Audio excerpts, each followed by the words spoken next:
29, 2013, I declare this convocation officially constituted. Makofi mazuri, na sasa naomba sote tuketi. Asante sana Mheshimiwa Naibu wa Rais, kwa ruhusa yako nikubalie niweze kukualika katika kipindi kifupi cha burudani ambacho tutaweza kupokezwa na wanafunzi wa chuo hiki. Tafadhali wanafunzi.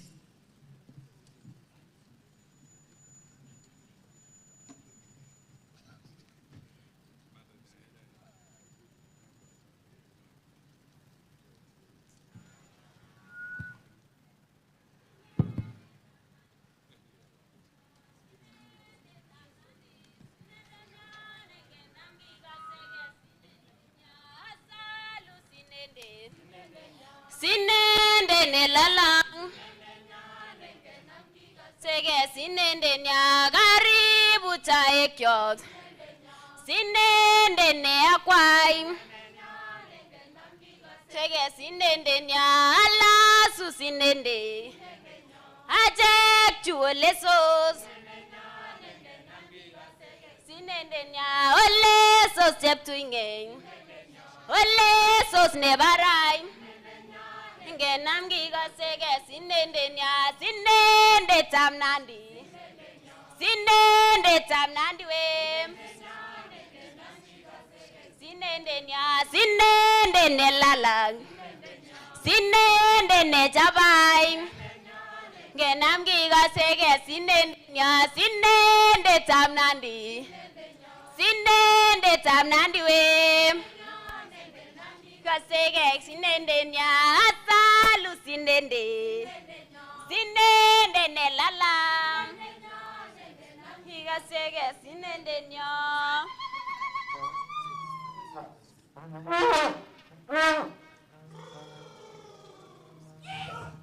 Hiye lale yo yo lale yo Hiye lale yo lale yo Jemining jebagap sirmai nanget konam ngom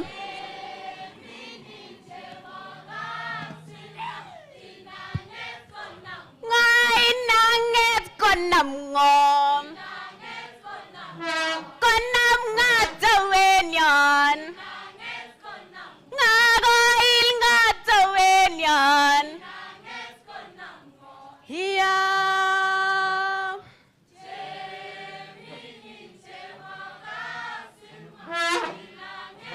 Nam ngoya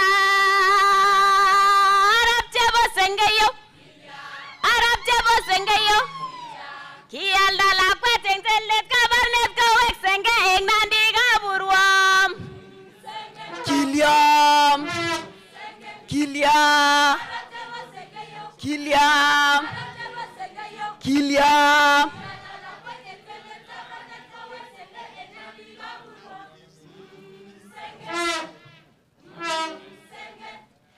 Kenu gargap seleb kenu chemi kamar naji kalen amigo ino Hiam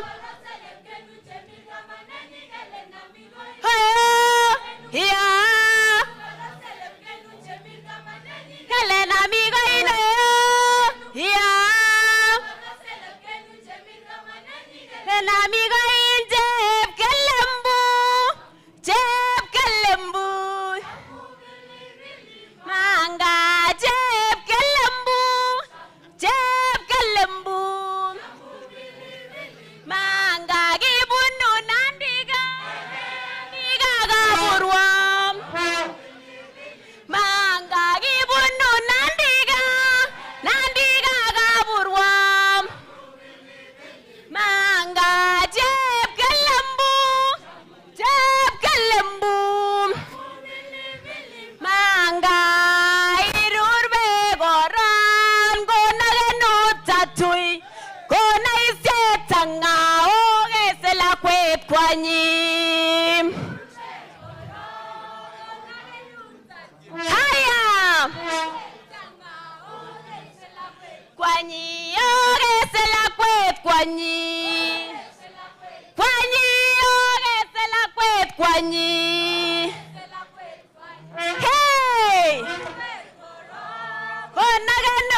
toy.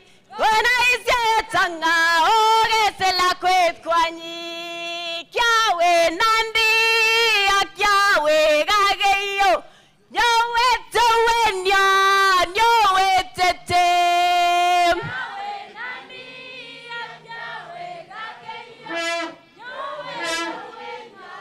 Kyawe tete, kyawe Nandi, kyawe gageyo.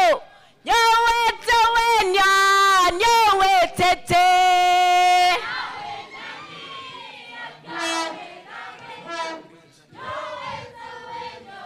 Yowe tete, amerido, amerido.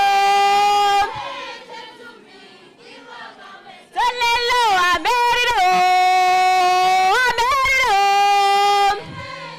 Asante, asante. Tuwape makofi mazuri. Asante sana. Ni wanafunzi ambao wamesema kamwe hawezi tupa tamaduni kwa sababu mwachamila ni mtumwa hata kama wako katika shule hii yao ya anuai. Makofi mazuri wanapoondoka tafadhali.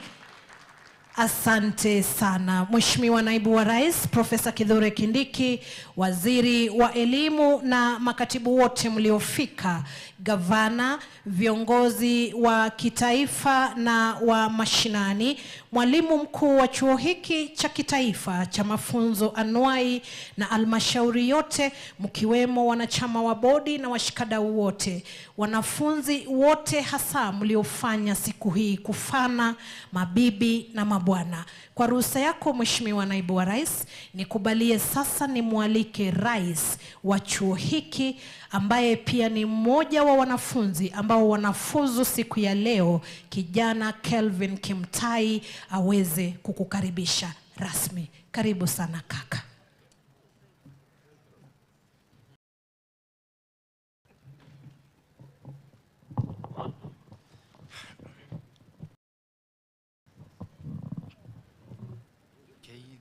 The chief guest, Your Excellency, all the invited guests, graduates, ladies and gentlemen, good morning. Good morning once more.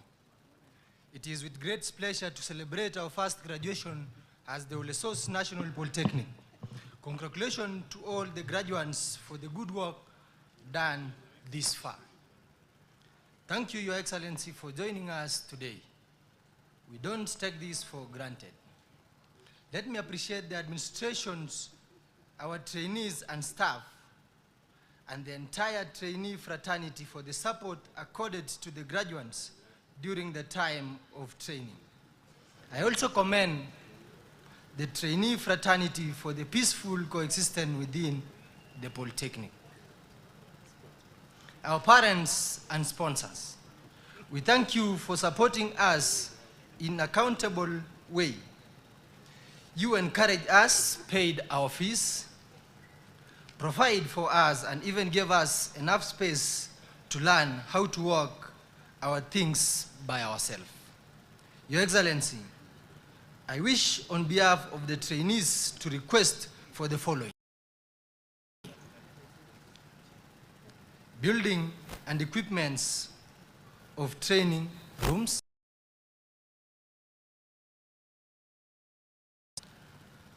Your Excellency, the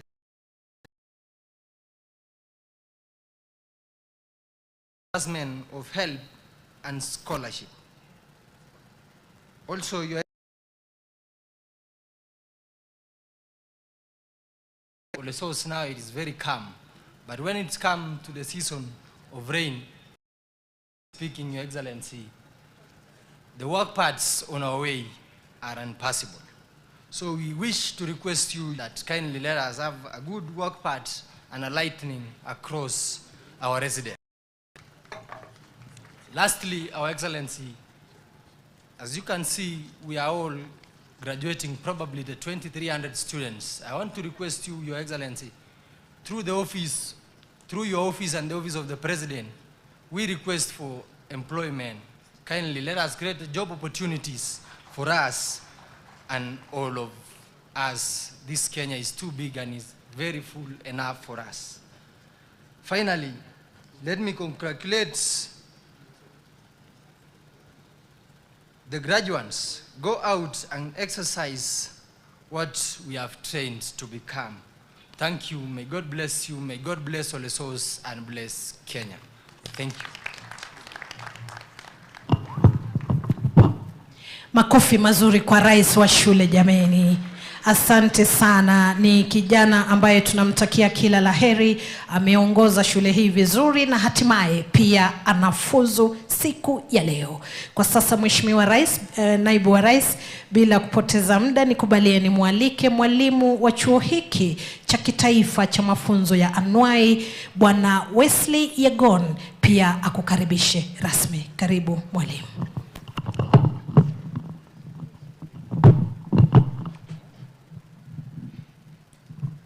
Your Excellency, the Chief Guest, the Deputy President of the Republic of Kenya, Honorable Kindiki, Cabinet Secretary of Education, Principal Secretary of TVET, the Governor Nandi County, our area of Member of Parliament and other members of Parliament, senior government officials, chairperson, principals, staff and trainees, parents, guardians, ladies and gentlemen. Good morning. Your Excellency, and before I read my speech, I want to ask my staff to stand up where they are and wave. My staff, asante sana. The industry players, can you stand up for the industry, those who have been working together? We want to recognize you. Thank you. And there our contractor for the tuition block. Thank you. I want also to ask the CATI principals to stand up and wave. I know you will be introduced officially by our peers. Thank you. Your Excellency, it is with great pleasure that I welcome you to Ollessos National Polytechnic as we celebrate the first graduation ceremony. Today we are presenting 2,367 graduates. Your Excellency, graduation is a ceremony, is a special occasion as it is culmination of years of hard work and the actualization of goals attained and the acknowledgement of success achieved. To graduates, I extend my sincere congratulations to you as you begin a new journey in search of your destiny. Take pride in what you have accomplished and remember that this is just a humble beginning for your great achievement. Your Excellency, the graduate achievements cannot be attained without teamwork by all stakeholders. My heartfelt appreciation goes to Governing Council, the trainers, non-trainers of their dedication to work, and student leadership, and the entire trainee population of maintaining high discipline. My special gratitude too goes to the country leadership led by the governor for the immense support in the boosting enrollment of this institution and their support in funding, especially needy trainees. This has resulted in significant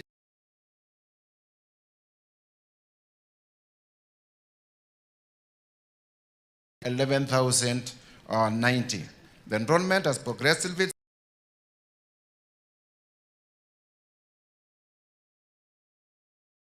significant for 11,000 in 2025. Accommodation of our trainees is not for the community around, and I want to thank them for most sincere. The Polytechnic has not only continually excelled in academic performance over the years, but also co-curriculum activities. We are endeavored to uphold the to acknowledge and thank all the staff who have played a role in shaping all round of trainees and future of our graduates. Your Excellency, I urge you graduates to maintain high discipline and integrity in places you will get opportunity to serve the humanity. Once again, congratulations to the graduates and thank you all for making us assemble here today to celebrate your success. Thank you. At this juncture, Your Excellency, I want to welcome the Governing Council Chair that to make his speech and introduce the board. Karibu, Madam.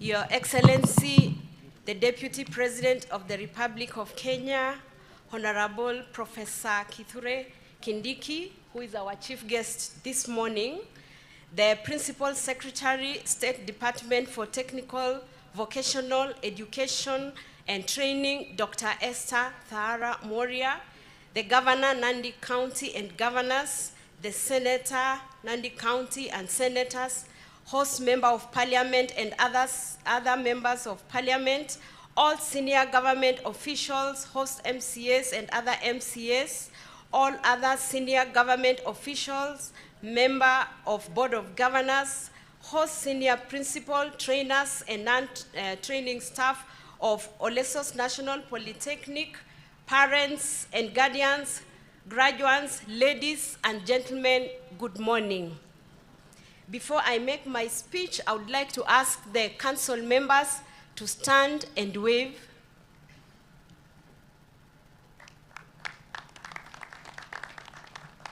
Thank you. It is with great pleasure that I take this opportunity to welcome you on behalf of Ollessos National Polytechnic community to our first graduation ceremony as a national polytechnic. I congratulate all the graduates for their hard work, dedication, and determination in pursuit of excellence that has culminated in this important ceremony. Your Excellency, we celebrate today as parents, staff, trainees, and stakeholders of ONP because the victory of our graduates is also a victory to all of us who were involved in mentoring them to their success in one way or another. I wish to encourage all the trainees graduating today to seek further enhancement of their grades by enrolling for the next programs. Those who are graduating with diplomas should enroll for degrees or higher diplomas in their specific fields. Those graduating with certificates or artisan courses should also endeavor enrolling for diploma and craft courses respectively. Your Excellency, we appreciate the government for the upgrade of our institution to a national polytechnic. Great achievement as it will enable the institution develop curriculum, do implementation and certificate in TVET institution aimed at addressing unemployment among the youth by providing self-employment. Apart from acquiring a hands-on training, the curriculum gives trainees an opportunity to interact with the industry and acquire the necessary exposure. To our graduates, solutions through skills and innovation. With the innovation and creativity skills that you have acquired during the training period, we expect you to the day-to-day challenges faced by the society, to embrace self-employment, and better still, be employers of others. Your Excellency, as a board, continue to strategically position this institution to a competitive advantage over her contemporaries in producing high quality, put in place well-structured measures for strategic direction. We have come up with policies and strategic guidelines to ensure that ONP succeed in delivering quality training in line with the new trends in TVET institution. ONP is ISO 9000 2015 ensuring quality training of international standards by reviewing our strategic objectives from time to time. The institution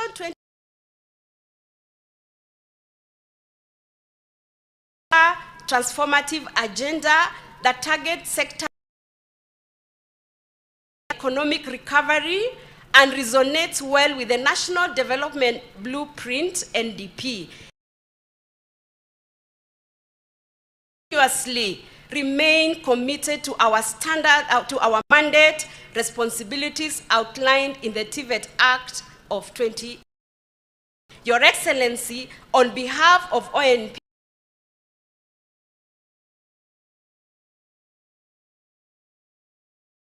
fraternity, let me thank our government, Department for Technical,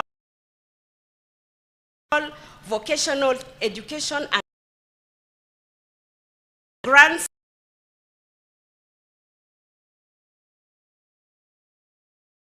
and capitation received has enabled us improve on our infrastructure. Furthermore, new funding model prioritizes all as they are equitably and adequately supported based on their level of financial need. Appreciate the government for the additional 35 trainers deployed to our institution. We, however, still request for additional staff to match the increase in enrollment. The board shall remain focused to ensure that there is to realize the ever-growing demand for continual improvement.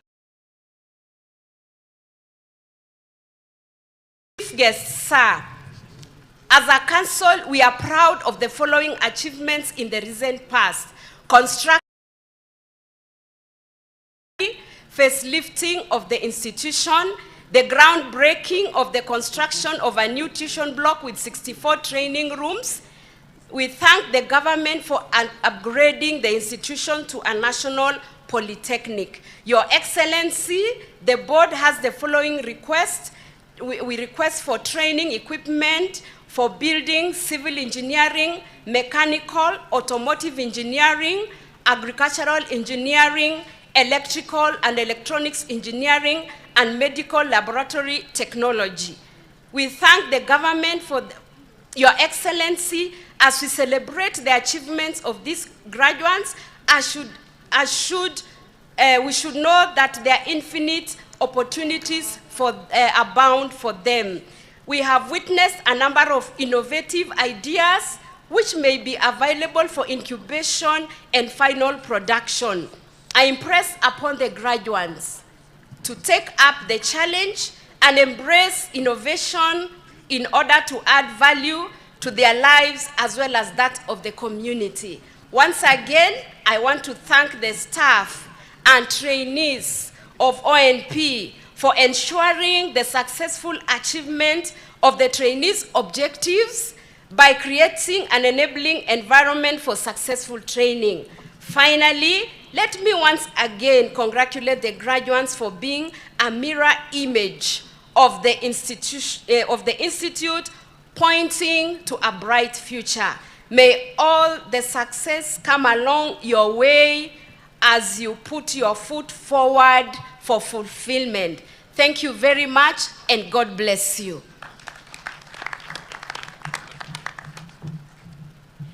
Makofi mazuri jameni kwa Madam Chair wa bodi ya shule yetu. Asante sana Madam kwa hotuba hiyo ambayo kwa hakika inatupa motisha.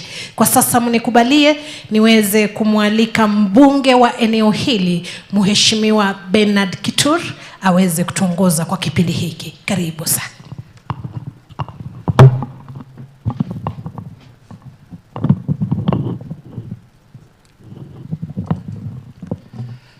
Thank you very much.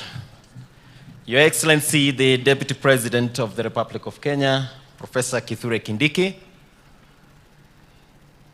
County Governor, Your Excellency Stephen Sang, the Cabinet Secretary for Education, Julius Mikos, all the PSS who are here and senior government officials, my fellow members of parliament who are present here in this great graduation, the council members, all distinguished guests, graduates, ladies and gentlemen, good morning. Bwana Yesu asifiwe. Hamjambo. Karibuni sana katika this great event. Your Excellency, sir, we want to thank you that you've honored us in your very extremely busy schedule to avail yourself to attend this graduation ceremony that we have so yearned for quite some time. And we knew this graduation was to be done last year, but because of issues here and there, Your Excellency, we actually knew this graduation had to be done by a person of your caliber as a deputy president, but not a deputy president alone, a real professor to be here to join us today. That is why we keep postponing until we had to get you to come and do this graduation for us. We feel so greatly honored because this great number of graduates, yes, of course, they've waited for some time and patiently so, your day has surely come. So before I speak much, I would like to first of all give an apologies for the area member of County Assembly who was not able to make to be here today because of one or two issues. He wasn't able to make to be here. I would like to probably give an opportunity, because of the interest of time, to my colleagues who have been able to join us today. And then thereafter, I'll make 2, 3, 4 comments before I invite the Governor of Nandi to give his sentiments. So without much ado, allow me, Your Excellency, with your permission, to welcome the Member of Parliament for Mgwen constituency, a friend of this institution. He actually studied in that primary school, Your Excellency, where you landed. And in all events in this institution, he's always been here. Engineer Joseph Lelmengit. Welcome, Mheshimiwa. Thank you. Your Excellency, the Deputy President, Honorable Kindiki, Professor Kindiki, the CS for Education, Dr. Julius, the Governor of Nandi County, Honorable Stephen Sang, the PS for Education, the fraternity leadership of this great institution, led by our principal, and the leaders present, all the guests of honors who are the graduates of 2023, wananchi tukufu, Bwana Yesu asifiwe. Wamune. Asante sana. Your Excellency, kwa wao ambao out there, every one of you expects to get a job or an employment opportunity. The biggest challenge that we have in this country is oversupply of human resource, or unemployment for that matter. When I cleared university, I tarmacked for close to 1 year, doing casual jobs here and there. But I told myself, in case I don't get a good employment or a job opportunity, what else can I do? I began to create an opportunity for other people. Began a small business here and there, got an opportunity where I became an employer instead. So I want you guys to change your mind today that you're not going out there to only get employed. You can be creative and also create an employment for other people. The things that every time the President of this Republic, Honorable William Samoei Ruto, speaks about on digital economy, digital opportunities, you are not new to those. Doing assignments for people in overseas, those are jobs that you can work on as you wait for formal employment. So I want to encourage you today that you keep trying. They say you will get more opportunities when you keep trying. So whenever you live here, try, if in case of formal sector or informal sector, try. When you keep trying, that's when you get opportunities.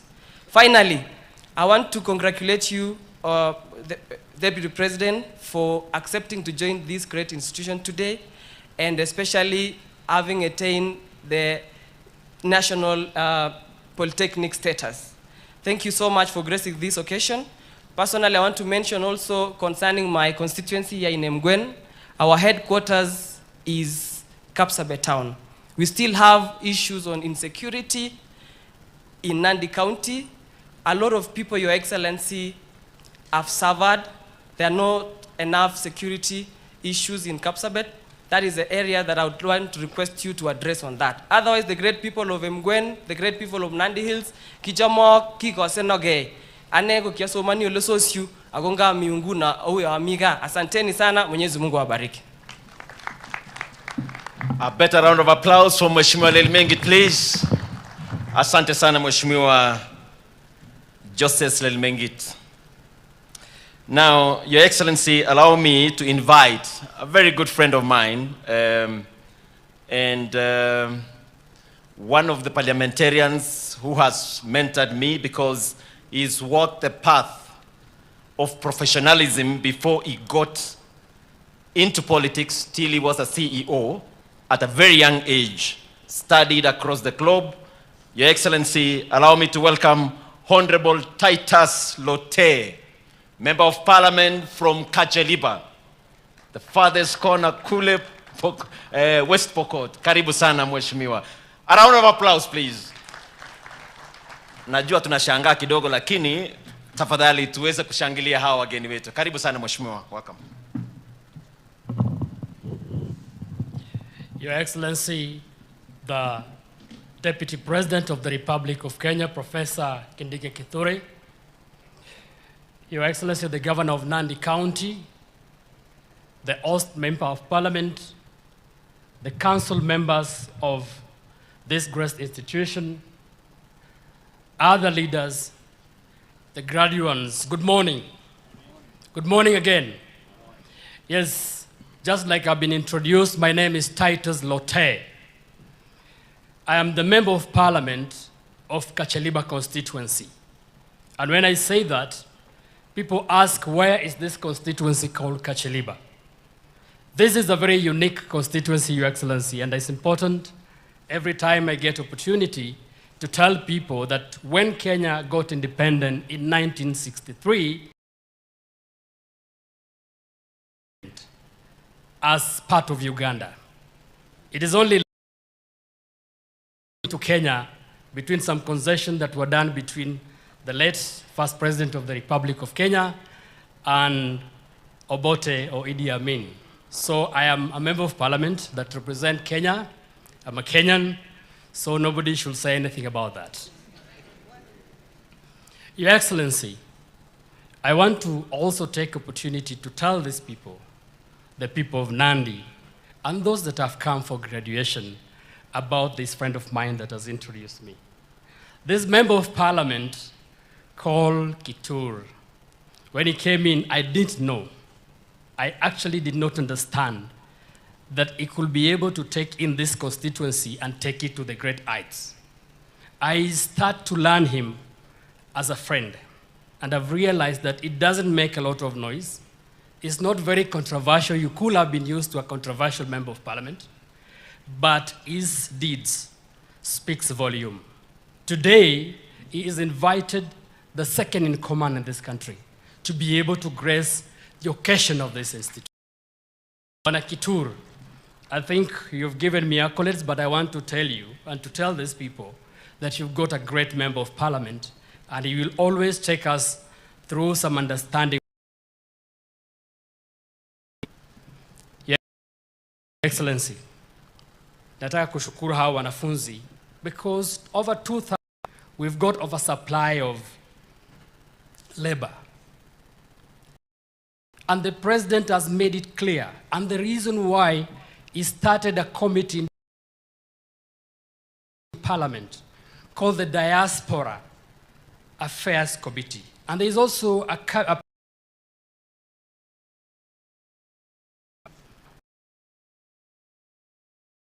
that where the economy has grown into required that now we can export labor.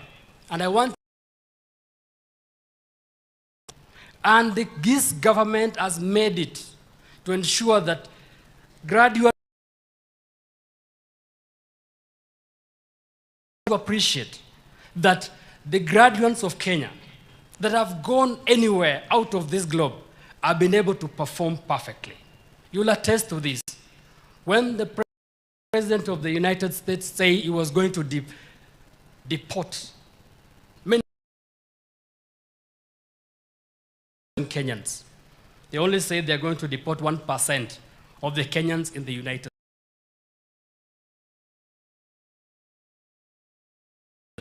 Very few. If you talk about Nigeria, the ones that are going to be deported and the others, it will tell you that we are actually having a decisive decision to ensure that we do not only work in Kenya, but we also work abroad. There are many people that are trying to falsify the president for this. And I'll tell the young people that are here today. They are saying, why is the president chasing people away? And I say, sitting in this committee, go to Egypt. Egypt get close to 71% of their GDP from their members that are outside, and they're building their country. Kenya is the 4th income earner out of our diaspora. And we are earning very less. Compared to Egypt, we are earning probably 300 times less. We are slightly above Ethiopia. But if we go out there, export our labor, because the world has become small, we can be able to build our country. And so nobody should falsify the president for having thought through, knowing very well that if he got in every institution 2,000 people graduating, we cannot have enough jobs for us. Lastly, I want to say this, Your Excellency, with due respect. Jana nilikuwa Naivasha na wabunge, na tuliongea mambo mazuri pale Naivasha. Becomes palpable when they say a dog was beaten by a man, but not a man, a dog. I want to tell the media to be very sincere and look yourself into the face. You've lied several times. I sat there. The members of parliament that are here sat there. SHA tulikuwa tunasema inachelewa kufanya kazi, and we are asking only the ministry. And that is a work mulitupatia. Wahakikisha ina run haraka.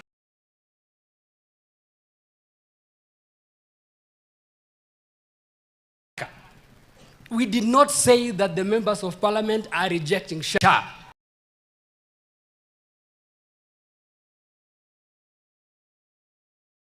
Please don't mislead Kenyans further. Ndio maana siku hizi mumehama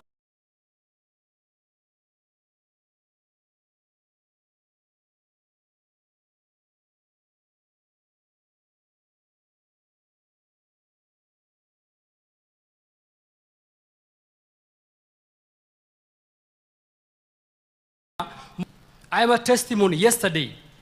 Nilitoa mjomba wangu Cherengani Nursing Hospital. The amount that she was paid by SHA, tulianza process saa 4 ya asubuhi. Saa 9 waliitisha SHA ianze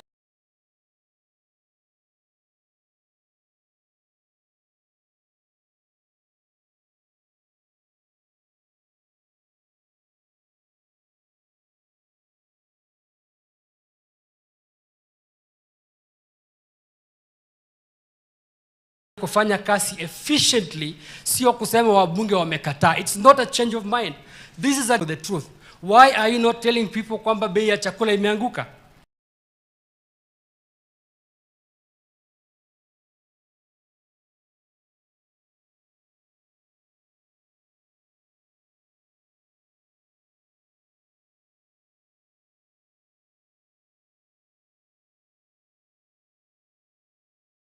Why are you not telling people that bei ya mafuta imeteremka kwa zaidi ya miezi 6? Why are you not telling people that the dollar, you only look for the wrong information?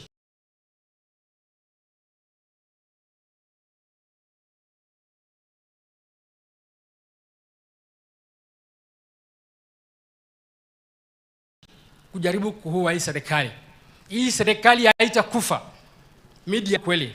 You will look for those lies, but these guys are going to interior docket. Ulisaidia kwangu sana kupata habari. Saying, oh, huyu ni soft, huyu ni soft. Go to Kerio Valley sasa. There is peace because of him.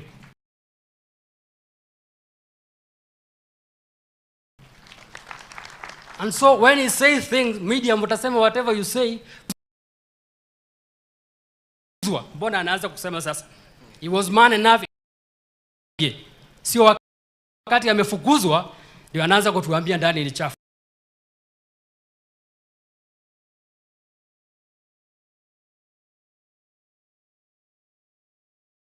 Angekuwa anapiga kelele makofi. He's a liar. Asanteni sana.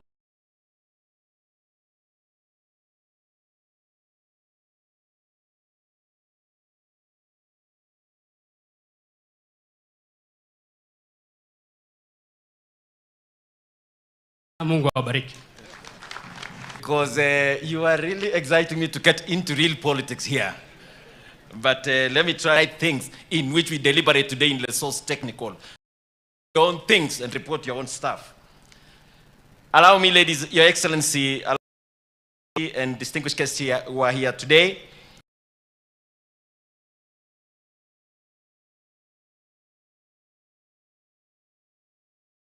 to welcome also a friend of us that are in government, to also make formidable friends. The gentleman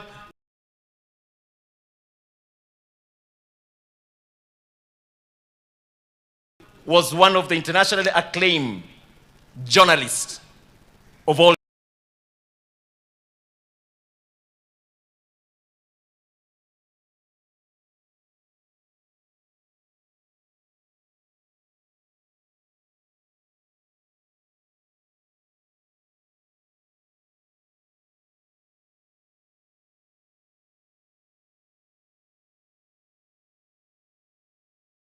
A round of applause, please. Yeye amesafiri kutoka kule Wajia. Karibu sana mheshimiwa. Professor Kithure Kindiki, waziri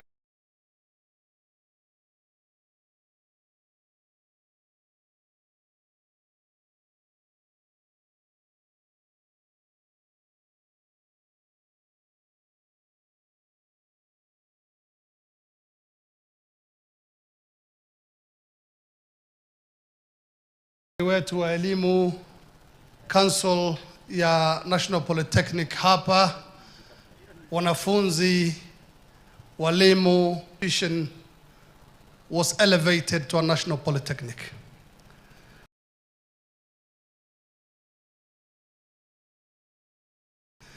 But when my good friend, the Honorable Kithure, invited me,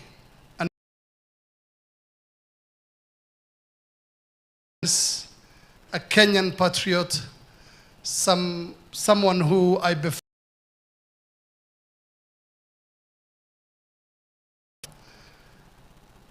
said it will be my pleasure to be here in the to tell the graduates today, congratulations. Congratulations on such a But my main message is for those who will remain here and witness in this institution. Many people do not have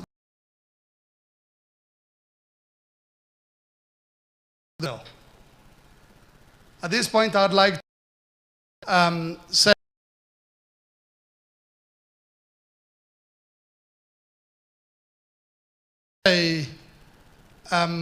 to the Deputy President, to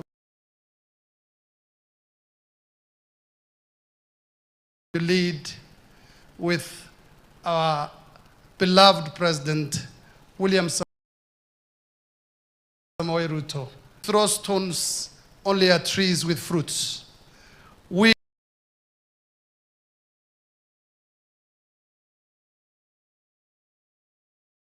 are seeing all the hard work you're doing. Many, just those people who are preaching politics of ethnicity and politics. Majority of Kenyans are in agreement with your policies and the way you're leading this country. Criticized, I believe it is also going to be the most impactful in the history of our country. You've given the government 5-year contract. We're not even at the middle of it. Development projects across the country. Actually, in some places like where I come from, we're happy to get. In my constituency, for example, we've got a 685 million energy project. This was unthinkable. We could not even dream of sana wewe pamoja na Mheshimiwa Rais, and I'm sure the people of Nandi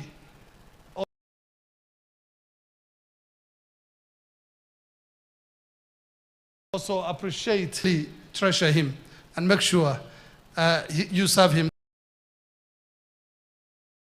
the way he serves you. Parliament from Wajir South for coming all the way. Your Excellency, allow me as well, from Mombasa, Taita Taveta actually. Member of Parliament from Taveta, hapa Nandi Hills, Ollessos National Polytechnic. Karibu Mheshimiwa.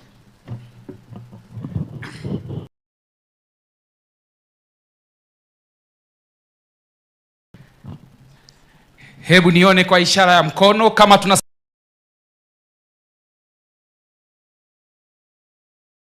fiwe. Mungu ni mwema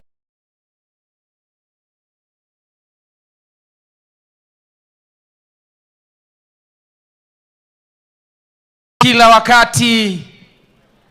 Amen.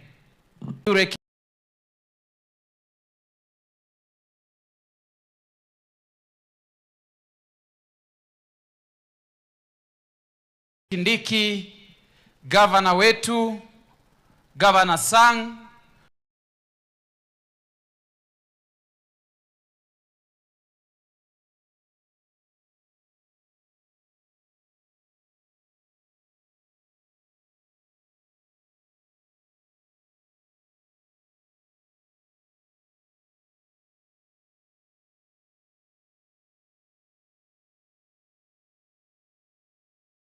Wajire, kwa neema ya Mwenyezi Mungu, kwa sababu leo tuko na graduates. Mimi ni mwanasheria. Mission allow me to say only 3 things.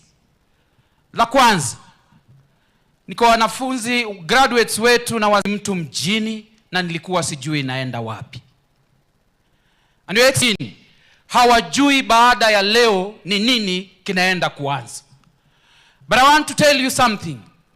In the year 2013, baada ya kuteseka na maisha na kupigana na maisha, I met this gentleman here called Professor Kithure Kindiki. Nilikuwa nimetumwa kwake kwenda nikaenda nikamuuliza, Mheshimiwa, mimi karibu nakata tamaa. Alinieleza maneno haya na nataka niwaambie haya maneno, kwamba the battle is not for the strong. The race is not for the swift. But time. I want to encourage you today that you may come from a very, but if you position yourself, if you work hard, if you remain disciplined, has placed something for you, and you are here with a testimony. Your Excellency, jambo la kule kwetu wa pwani, sisi tunasemaga mgala minne nikisoma. Na mimi najua hawa ni, Na for the first time I want us to have a conversation. Mgala muwe lakini haki yake. Tambo kidogo hapo tulikuwa na naibu wa rais wa shareholders. Rais wa Kenya zima. Na huo ndio ukweli. Ama nasema uongo watu wa Nandi? Si ni ukweli? La pili, la mwisho, Mheshimiwa naibu wa rais. Kusoma katika Biblia, katika kitabu cha Mathayo, Yesu siku moja alimponya mtu alikuwa kipofu. Wayahudi wakamuita huyu kipofu wakamwambia, si wewe umeponywa na yule mtu mwenye dhambi? Si ni wewe? Yule kipofu aliwaambia neno moja, kama ni mtenda dhambi sijui, kama mali sijui, lakini ule ushuhuda niko nao, nilikuwa kipofu na sasa ninaona. Bwana Yesu asifiwe. Na mimi Mheshimiwa naibu wa rais, ule ushuhuda ambao niko nao ni kwamba bei ya mbolea ilikuwa shilingi 7,000, saa hizi bei ya mbolea ni shilingi 2,700. Huo ndio ushuhuda mimi niko nao. Mheshimiwa naibu wa rais, ule ushuhuda ambao mimi niko nao, sitaki kusikia wale watu wanasema mengi kuhusu serikali. Ule ushuhuda niko nao ni kwamba Kenya nzima walimu 76,000 wameandikwa na serikali ya William Samoei Ruto. Ule ushuhuda ambao niko nao, bei ya unga ilikuwa juu lakini saa hizi imeshuka. Ule ushuhuda ambao niko nao, bei ya petroli ilipanda juu lakini imeshuka. Ule ushuhuda ambao niko nao, bei ya dola ilikuwa juu lakini saa hizi imeshuka. Na ule ushuhuda ambao mimi niko nao nikitoka sehemu hii ya Nandi ni kwamba Mungu anaenda kujitukuza kwa uongozi wa William Samoei Ruto na Profesa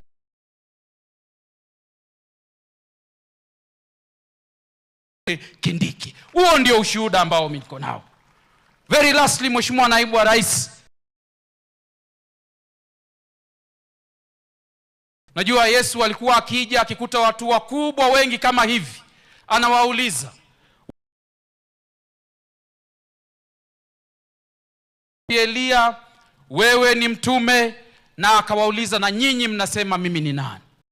Huyu mjumbe wenyu Bernard Kituri kule Nairobi ni dume bwana.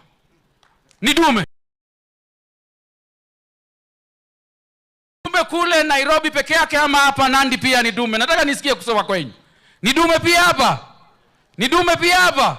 Bana wewe, Mungu akubariki, Mungu akutendee mema, Mungu akuzaidishie katika kila jambo. Sasa sinipeleke salamu ya Mombasa? Nipeleke salamu za watu wa Nandi Mombasa? Asanteni sana, wabariki. Asante sana Mheshimiwa. Dume. Najua kweli tumefanya mambo mengi kule Nairobi na ninafurahi sana kuweza kuhave you as one of my guests on this very important day, as thousands of those have been able to support are graduating. I'm so super excited on this day, and thank you for honoring me, honorable member from Taveta. Basi nitamkaribisha rafiki wangu basi wa mwisho ambaye ameweza kujumuika pamoja na sisi. This man, I would call him a real giant young man, but very vibrant. Yeye alianza kuanza siasa kama MCA. Amekuja sehemu hii ya Nandi mara mingi sana. Na yeye wakati vita ilikuwa kule bungeni, when we had decided that we didn't want our country to continue to being divided on ethnic lines, or having a leader who doesn't have a focus on where this nation is going and in supporting the presidency of this country, this particular member of parliament was one of the most formidable one, who stood firm despite the fact that it comes from Nyeri, Mathira constituency, where Wamunyoro is, where the former deputy president came from. He stood and said, this guy, wacha akuja akae kule village, na yeye akae huku Nairobi. Sasa bado anamsaidia yeye akiwa kule village as a member of parliament of the former deputy president Rigathi Gachagua. Mheshimiwa Eric Wamumbi, I feel so honored to have you here today, sir. You are a real, very bold, very brilliant MP, and without much ado, Wacha mimi nikukaribisha ukuje useme mawili matatu. Hata hivyo nasikia mkitoka hapo mnaenda Nyeri, bado Nyeri najua mtanyorosha kweli kweli. Mpaka kule kila mtu atakuwa katika hii serikali. Honorable Eric Wamumbi, please welcome sir, Member of Parliament of Mabira. Karibu sana sir. Thank you. Thank you very much, Mheshimiwa Bernard, Your Excellency, the Deputy President of the Republic of Kenya, Professor Kithure Kindiki, Waziri wetu wa elimu, Mheshimiwa Gavana, Your Excellency, Governor Sang, wajumbe wote ambao tumekuja hapa na naibu wa rais, viongozi wote wa serikali, wazazi na wageni na graduates, Chamuge missing. Asante sana. Your Excellency, we are very happy today to accompany you to this occasion, one of a kind, to applaud the 2,367 graduates who are graduating today. And I wish, Your Excellency, I wish wao ndio wangekaa hapa mbele, sababu they are the guest of honor today. Sababu nimepita pale nikachungulia and I saw they are looking very good, and I confused whether we are in a national polytechnic or we are in a world class university. Pongezi sana, you look very good. Your institution looks very good. Pongezi sana, and we are here to encourage you, tell you that the sky is the limit. Don't stop where you are. Go further and conquer the world. If you have done a certificate, don't stop there. Do a diploma. If you've done a diploma, don't stop there. Go further and do a degree. And all the good things on this earth will be yours. Usisimame hapo, endelea, utie bidii, because some of us have gone through what you have gone through, and we are here to wish you the very best. Na nimesikia Mheshimiwa Bernard, I was listening to you keenly when you said that this occasion was marked to happen last year, and it has been postponed many times, and you said you are waiting for a professor. I noted very keenly, akasema ni sawa, because you said it must have been done by the Deputy President, and you had to make sure that the Deputy President is a professor. And I'm here to confirm that we finally have a Deputy President who is a professor, who is a real assistant to the President, who is doing his work very clearly, assisting the President to develop this country. Mimi sitasema mengi. I only want to say one thing. Mimi ni mjumbe wa pale Madera, hiyo mnasema wa Munyoro, na pale wa Munyoro ni kijiji mzuri. Iko na watu wazuri, watu ambao wanapenda nchi yao. Is only one man ambaye maneno yake imeenda kwa msitu. I want to say one thing. Sisi tumeona Rais William Ruto. And Your Excellency, we cannot talk about technical training without remembering the efforts the President put when he was Minister for Higher Education in 2010. When we will write the history about technical training, His Excellency President William Ruto will have a page, because he is the one who asked these questions. When we take students to university, what about the others who don't meet qualifications to join public universities? Where do they go? And in 2010, he came up with technical training, and that is why we are here today. Because of President William Ruto, when he was Minister for Higher Education, he sat down and came up with technical training. I want to say one thing. Rais William Ruto amekuja kwetu kule Nyeri, akatupatia 95 billion worth of bonus for tea farmers. Akakuja kwetu, akatupatia pesa ya kahawa. We have seen him the other day, he went to Western region, and for the first time, cane farmers are also going to enjoy bonus. As President William Ruto has said, he also wants to help wale watu ambao wanafunga ng'ombe, mbuzi na hiyo mifugo ingine. And he has said, vile anasaidia wakulima wa majani chai, vile anasaidia wakulima wa kahawa, vile anasaidia wakulima wa miwa, he also want to help wafugaji kama nyinyi ambao wanaeka ng'ombe, mifugo yenu ipate chanjo. Sasa kama sisi tumesaidiwa na pesa ya majani chai, kwa nini tupige kelele mifugo yenu ikipata chanjo? Si tu support hiyo pia nyinyi nyama yenu na ng'ombe yenu ipate bei kule nchi ya nje. Si ndio? So me, I want to tell those people who are making noise. Nyinyi hamkupiga kelele wakati mlipewa bonus ya kahawa, bonus ya majani chai. Why make noise when livestock farmers are also being assisted? Because this country is for all of us. Hakuna mtu wa nje na wa ndani, sisi wote tunategemea hii serikali. And when the president is working day and night to make sure all people live in peace and harmony, kuna watu wengine ambao wanafanya mikutano ya kupiga serikali. Na ndio maana tulikutana pale Naivasha, tukasemeshana, tukaambiana ya kwamba it's true we have teething challenges when it comes to Taifa Care, but it doesn't mean that we are going to abolish the program. That is why we are pushing the minister to work on those teething problems. We did not say that SHA is not working. Na tunakumbuka Rais mstaafu Uhuru wa Kenyatta akituambia hii magazeti ni ya kufunga nyama. Sasa mnaandika story ambayo sio ya ukweli. Our media people, please be responsible and report responsibly. We said we have teething problems, and as a government we are working on those teething problems. And we are going to get there. This is the best care as a country we have. Sasa watu wote wa chemotherapy wanapata bila kulipa. And in a few months we are going to get there.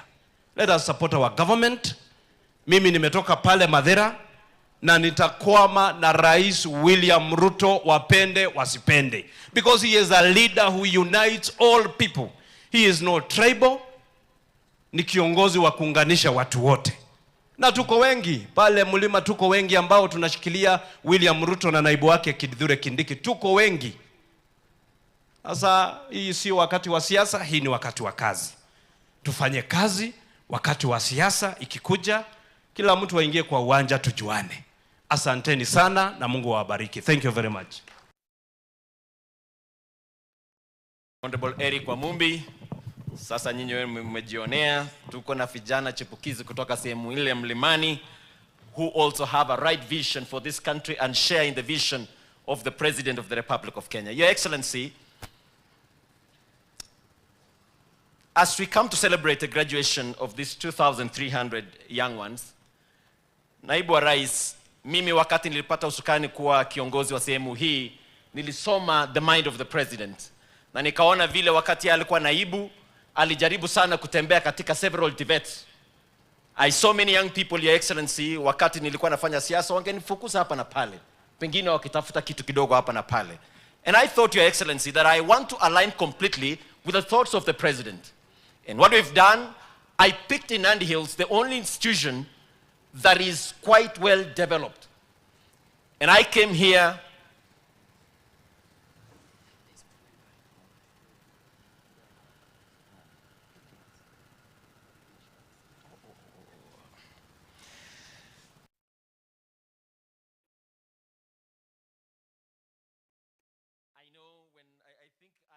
conscious of your time because I know you're rushing somewhere till and I was trying to throw my eyes. I have a good buddy of mine from Samburu North, Honorable Dominic Oleletibila.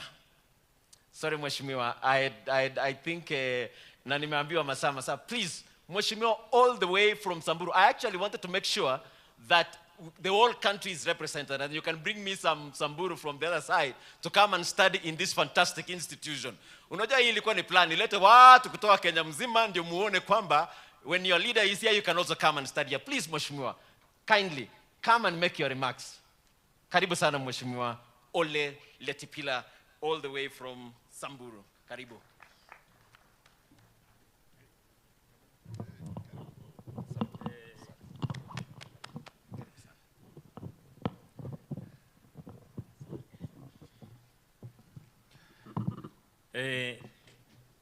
Your Excellency,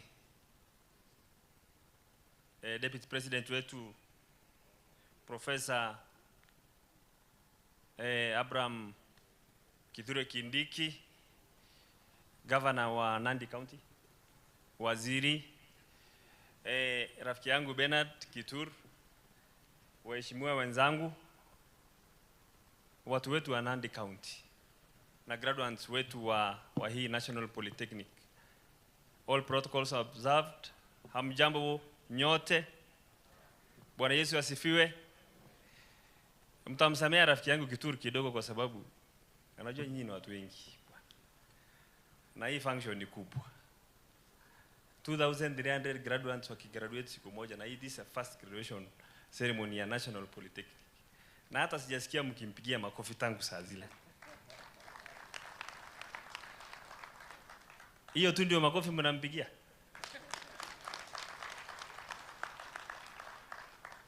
Asanteni sana. Siwezi chukua muda. Kwanza ningependa kuwapongeza graduates wetu. Viongozi wameongea. Soko, nyinyi ndio mnaingia sasa sokoni, nyinyi ndio ile mnatolewa karatasi leo ndio mnaingia sokoni. Your Excellency, I was with you when you were inspecting the Jitume lab. I actually took pictures and took videos. I was very impressed with the young people who were there. There was a young person who was there who was saying, leo tu, na ilikuwa saa hiyo ilikuwa hata ilikuwa imefika saa 3:30, alikuwa ametengeneza shilingi 1500 kwa hiyo kompyuta yake hapo hapo. This is where the labor market is going.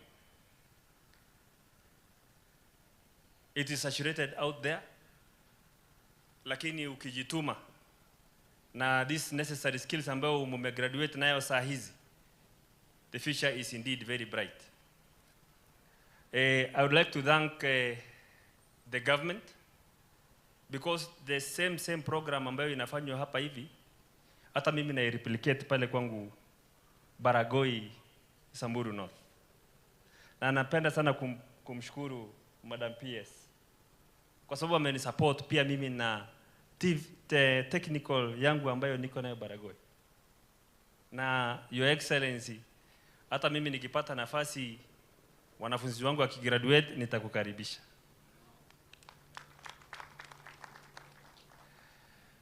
Ya pili, viongozi wote ambao wako hapa, sisi ni marafiki wa Bernard. Hakuna mtu ataenda kwa ule mtu ambaye hata pale penye tumetoka hatumuamini. Sema tu kweli. Sisi wote hawa viongozi ambao mnatuona hapa hivi, these MPs ambao wako hapa, hii ndio tamu yetu ya kwanza. Hii ndio tamu yetu ya kwanza. Mimi najijua na hawa viongozi. Sisi saizi shughuli yetu ni kung'ang'ana kuingia tamu ya pili. Kwa hivyo hizi viatu mnaona tunakanyanga lami Nairobi. Nikichapa kuona kuingia ofisi ya Ministry of Education, nikienda kukaa kwa hiyo waiting area na mpata Kituru ameketi pale. Nikienda pale kwa stima, nikienda pale kumtafuta yule PS Alex na mpata Kituru hapo pale.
It had never been envisaged in the years past, even when they were designing this road, that there was going to be such a population that we now have.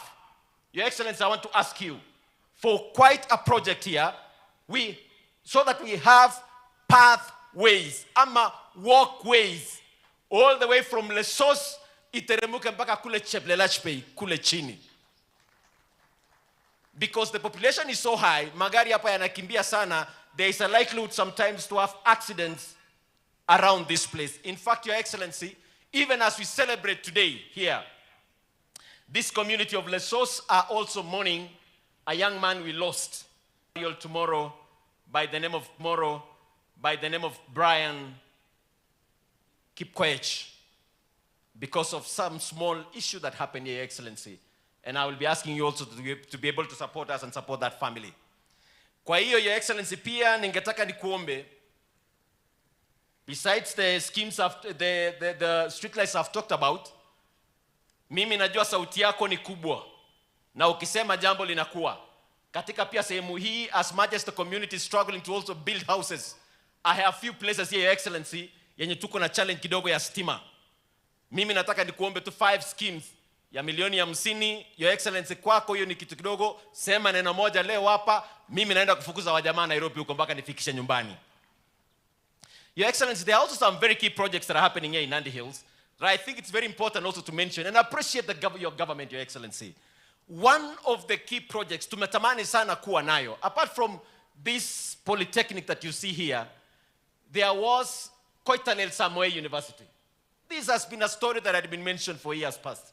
Your Excellency, recently, you and the President allocated Koitalel Samoei 900 million, and that has already been advertised. I'll be inviting you and the President, Your Excellency, to come and launch this project in due course, as we are now identifying the contractor to come and do the job. Equally, Your Excellency, I appreciate the affordable housing project that is happening in Nandi Hills. You gave me an affordable project of 1.8 billion shillings. It has been advertised. Tendering process has already been completed, Your Excellency. You are waiting for the contractor. Sasa ile siku mbili ulikuwa umesema utakuja kutembea hapa Nandi, kwa sababu Nandi hapa ulisema hii haijakutosha. Those are some of the key programs that we are coming to do in Nandi Hills. As well, we have also a market. I know Governor will speak about it. Tulikuwa tumepewa kidogo ya 55 million ile ya AFB, lakini wakati tulikuja tukajadiliana na rais, akatuongezea akatupea 365 million project in Nandi Hills, na ile ya Nandi Hills tukaleta hapa Ollessos ya 55 million shillings. That has already been advertised. Katika hili shule basi nirudi hapa, Your Excellency.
where they can get internship, they can get attachments, and ultimately sometimes they can get their jobs done.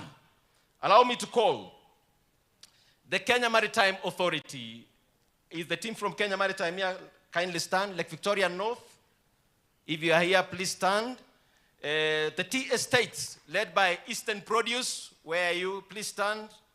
I want to be able to recognize you. Yes, that is Lake Victoria North. Just keep standing. Eastern Produce, EPK, Nandi Tea. Very well. Keep standing. Kapchorwa. The sugar sector, where is the team from Sony Sugar? CEO is there. Chemelil, the CEO, Your Excellency, that is the CEO from Chemelil. I know Kansai Plus Campaigns were here a few minutes ago. Just keep standing, gentlemen. The team from KPLC, are you here? Okay, very well. So, on behalf of all of us, Your Excellency, I just want to maybe pick one from Kenya Maritime. Where are you? CEO Kenya Maritime. Yeah, please come here. As the CEO is coming, Your Excellency, I want this institution, and listen carefully. Hii kazi ya mameli kule, tunataka kulete ifanyike hapa. So that those of us that are training to be welders, you just don't become a welder hapa nyumbani. Ukuwe welder hapa, tufungue barabara, nenda kule kwa meli, enda choma meli, tengeneza madolo kutoka sehemu ile.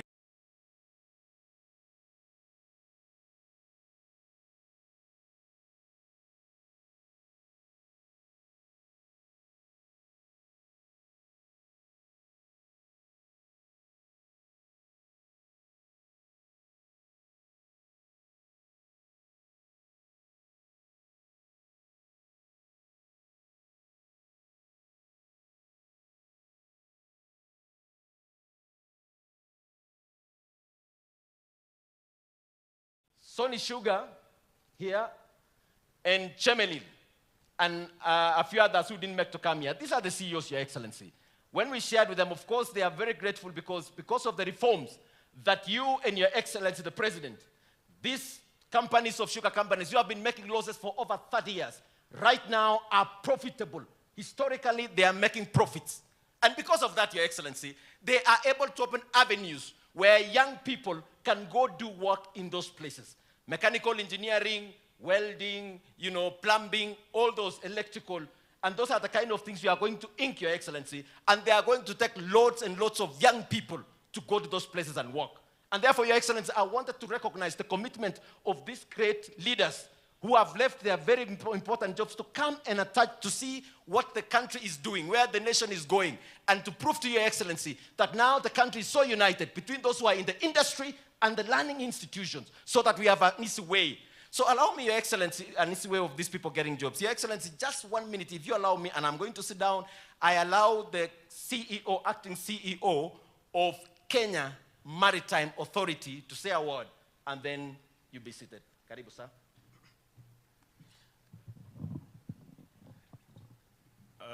Your Excellency, Deputy President of the Republic of Kenya, Professor Kindiki, the CS, Governor, Nandi County, all leaders present, ladies and gentlemen, good morning. Indeed, it's a great honor and pleasure to be here today. I'm here to shed light on an industry which is usually out of sight and out of mind for many, but it has great potential and great opportunity. I stand here before you to bear witness because I am a sailor, first and foremost. I hail from Bureti County in Kericho constituency and went all the way to Mombasa, boarded a ship, and started my seafaring career. At the height of my seafaring career, I sailed on very large ships, 300-meter container vessel carrying 11,000 containers. I just want to bear witness to sentiments that you have made, Your Excellency, that we ought to be brave. So for the graduates, be brave, venture out there.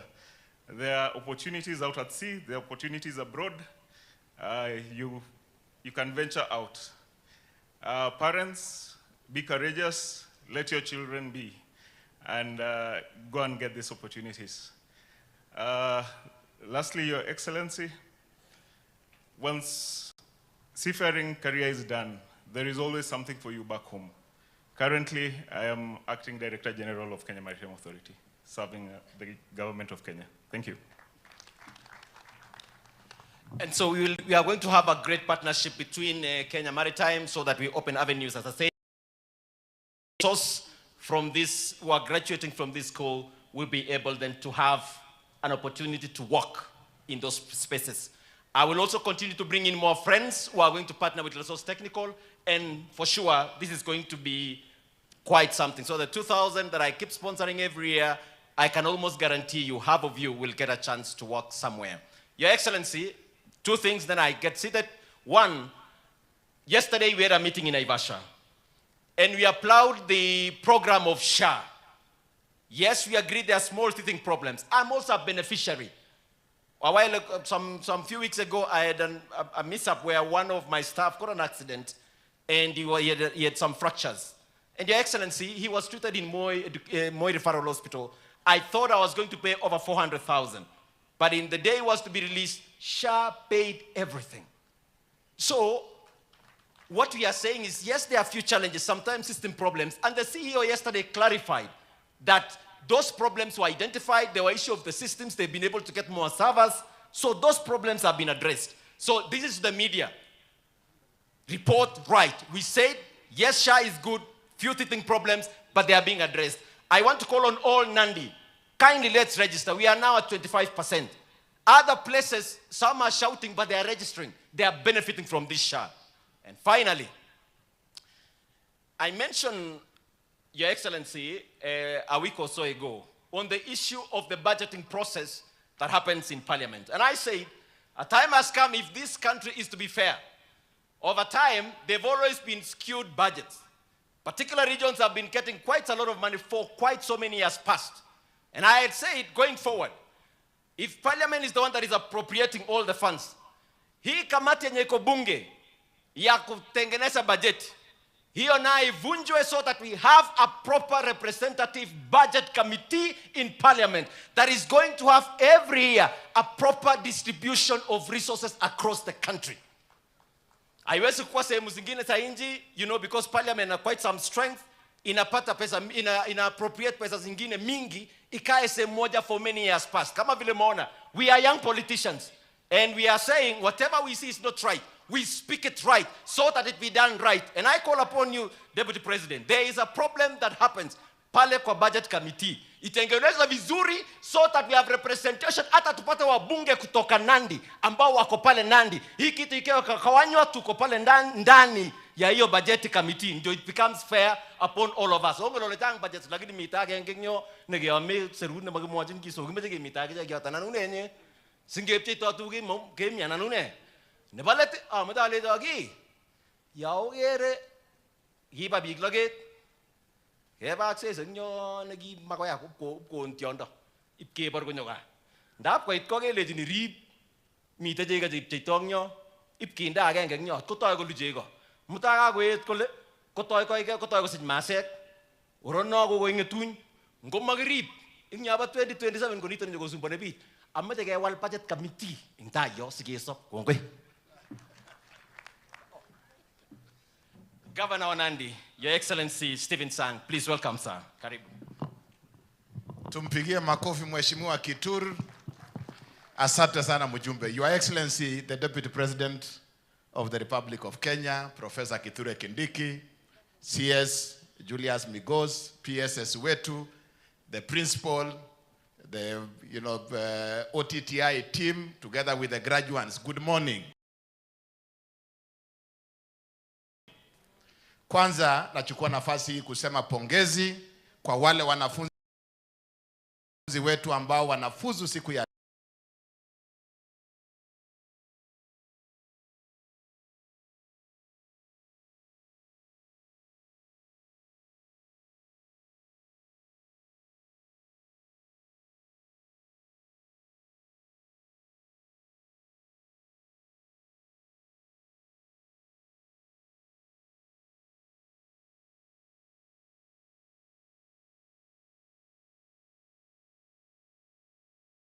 graduates today in this first graduation ceremony, Bishop and the team of Ollessos. This elevation into on account of the kind of performance that you are posting.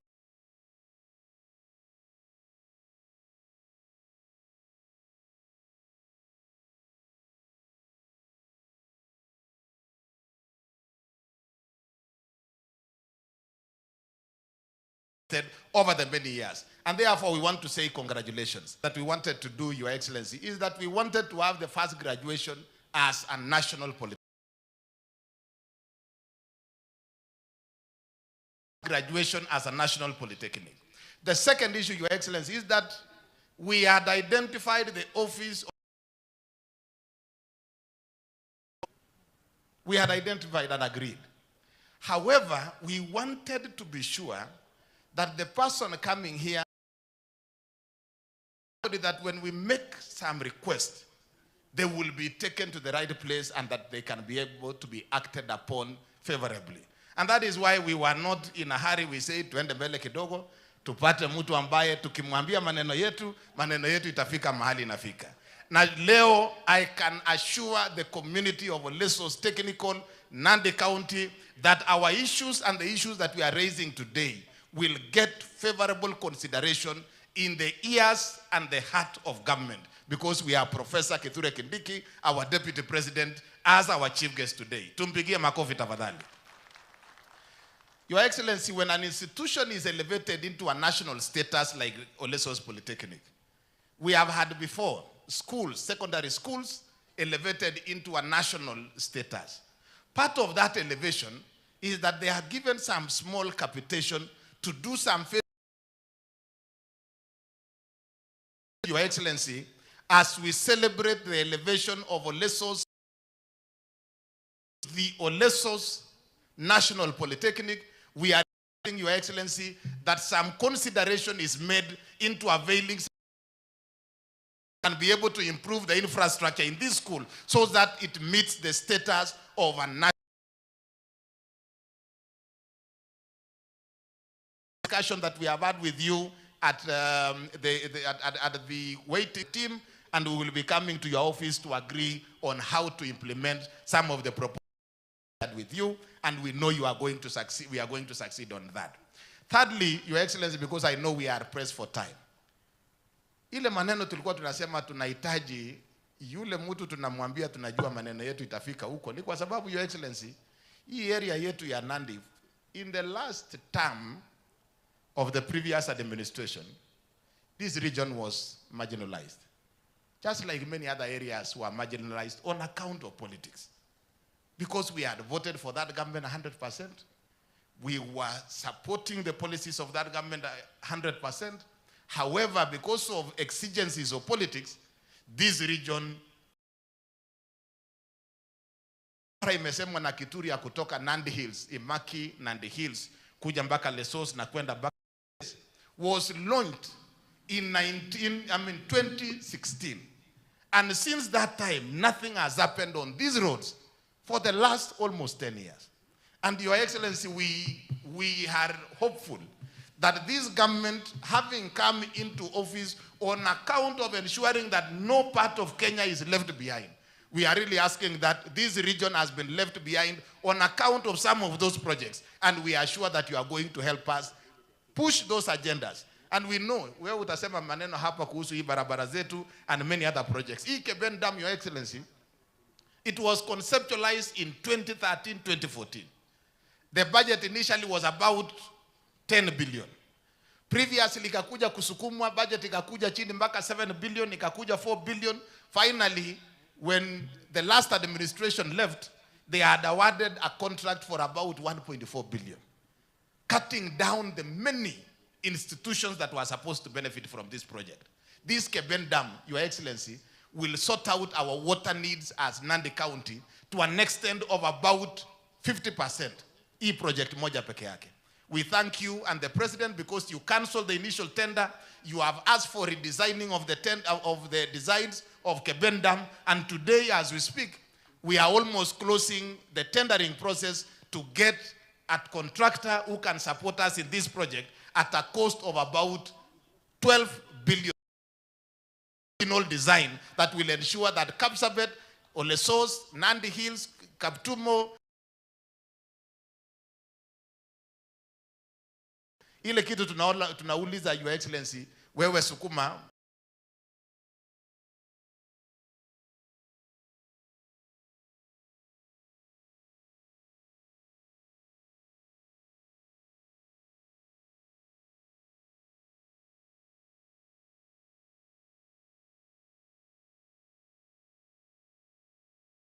usaidie sisi hapa.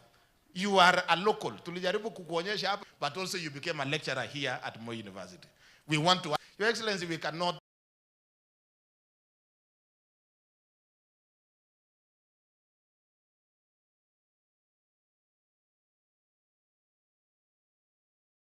ignore the fact that Moi University hapa Ollessos. And we are asking Your Excellency that together with the President in getting resources for Koita del Samoei University, we are asking you, Your Excellency, that saidia sisi kusukuma mambo hayo ili tuweze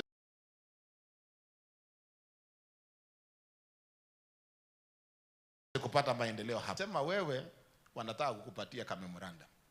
Tukawaambia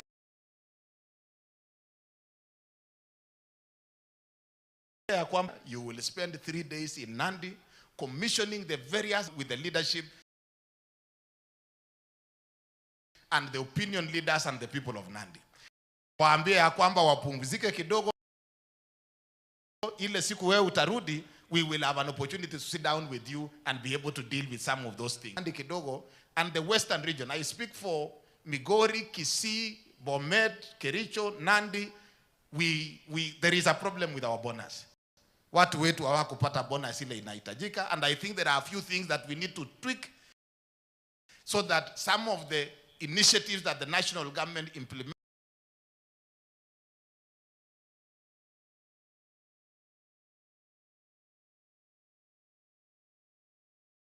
cascaded down to ensure watu wetu hapa Nandi, the west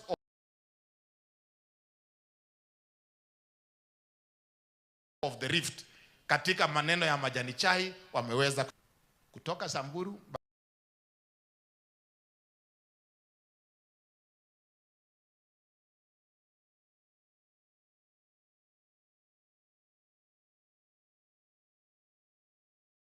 mpaka Mombasa. We as a nation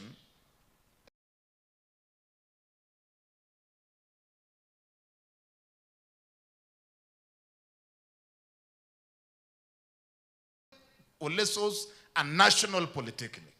We will be having statistics of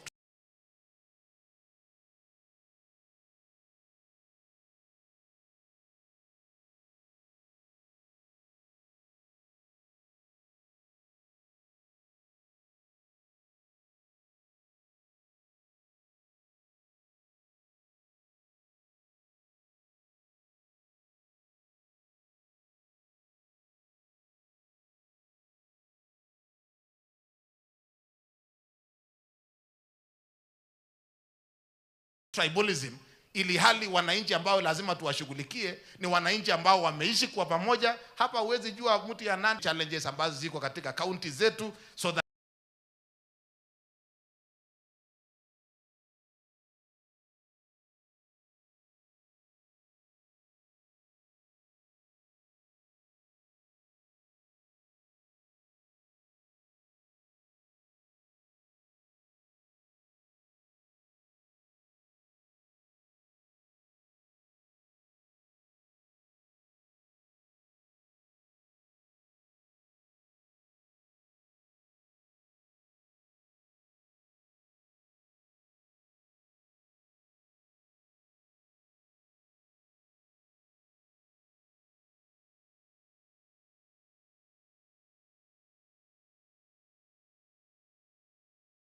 we can move together for the betterment of our. We want to thank you, Your Excellency. Hapa Nandi tunafanya kazi between ourselves as the county government and the national government na yeye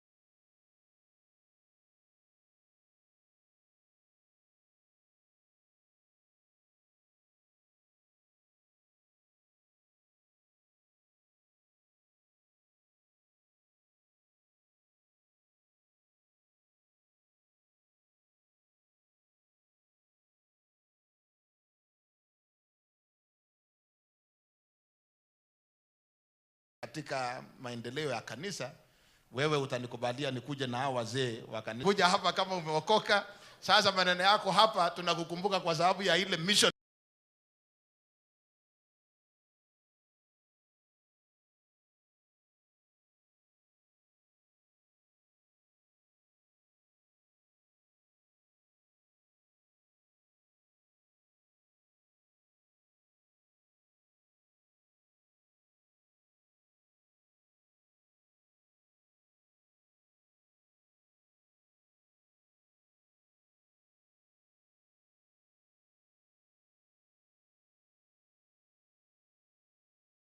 Sasa nitawatambulisha tu hawa kwa sababu ya time ya sasa nitawatambulisha tu hawa kwa sababu ya time ya Excellent.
to assess and certify knowledge, skills, and competencies that were acquired in non-formal learning environment. We have also, as I've said earlier, embarked on raising the enrollment from the current 450,000 of our youth to over 2 million students, because we have over 3.8 million youth who are neither in formal education or in employment out here, and it's our job to ensure that we mob them into our institutions. We are therefore deliberate, Your Excellency, to bolstering the TVET subsector, given that the government is depending on it to spur industrialization in Kenya and to turn around the country's economy. Further, Your Excellency, through working with the private sector and professional bodies, we are ensuring that the courses that we offer in our TVETs are market-driven and that they address the needs of the workplace as well as promoting self-employment.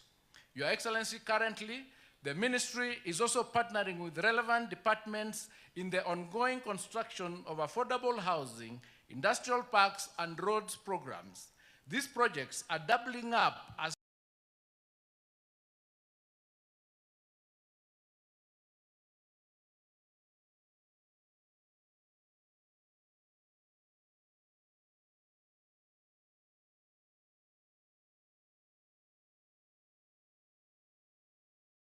training grounds for trainees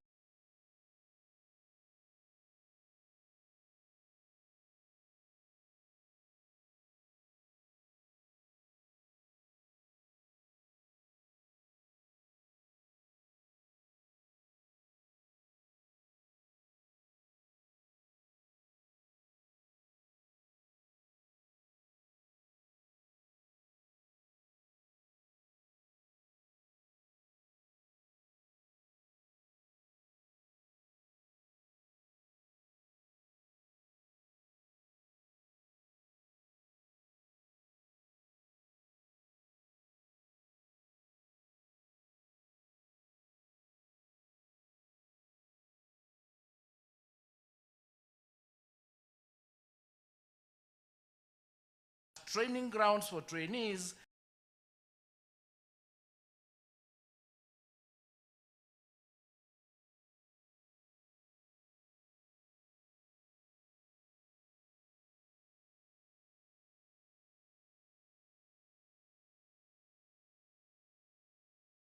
while promoting the bottom-up economic. I wish to thank the county government and the staff of this institution for their dedication, which has made this occasion a success.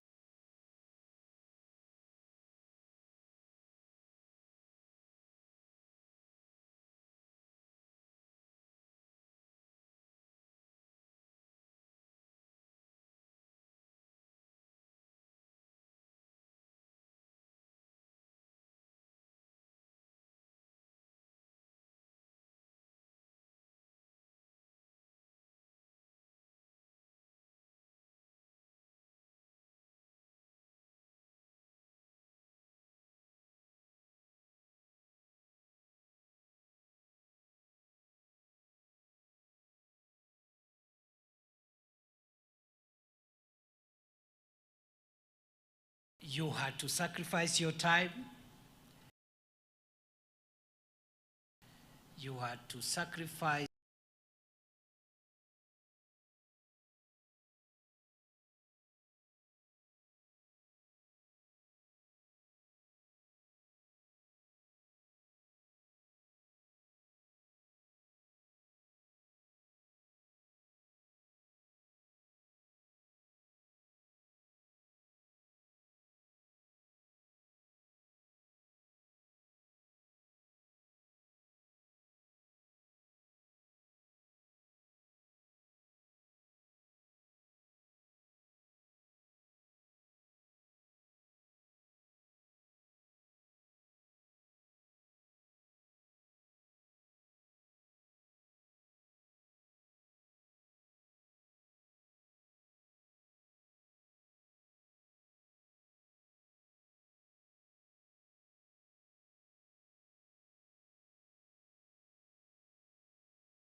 each one of you to make a living, to get a job, to get engaged, to create jobs for other Kenyans. And since you've done your part was to study and get a qualification. The rest of the work is the work of government to provide the opportunities for you to realize your potential.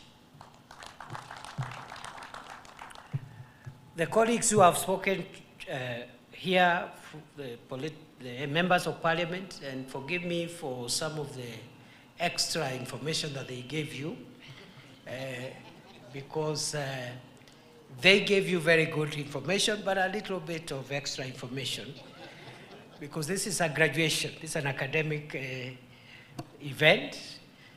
But the members of parliament did put it correctly, that in the last 2 years, for example, President Ruto and his administration, which those of us who are here represent, has gone out of its way to stabilize the economic indicators of our country and the factors that help the country to grow. The last 2 years, through deliberate policy,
%80 of the people of Kenya derive their daily bread from agriculture, livestock keeping, fisheries, the blue economy, mining, and other aspects of the real sector.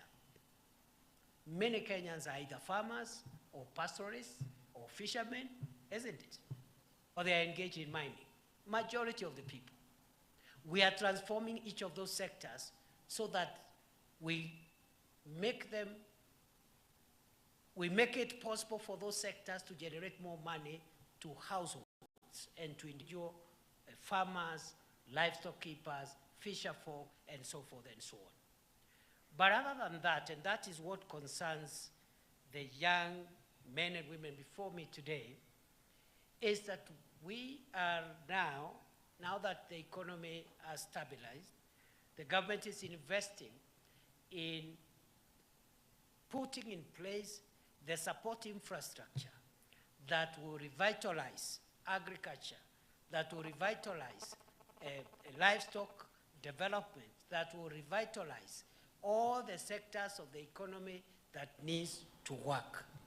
So we are investing in infrastructure, roads, electricity, ICT connectivity.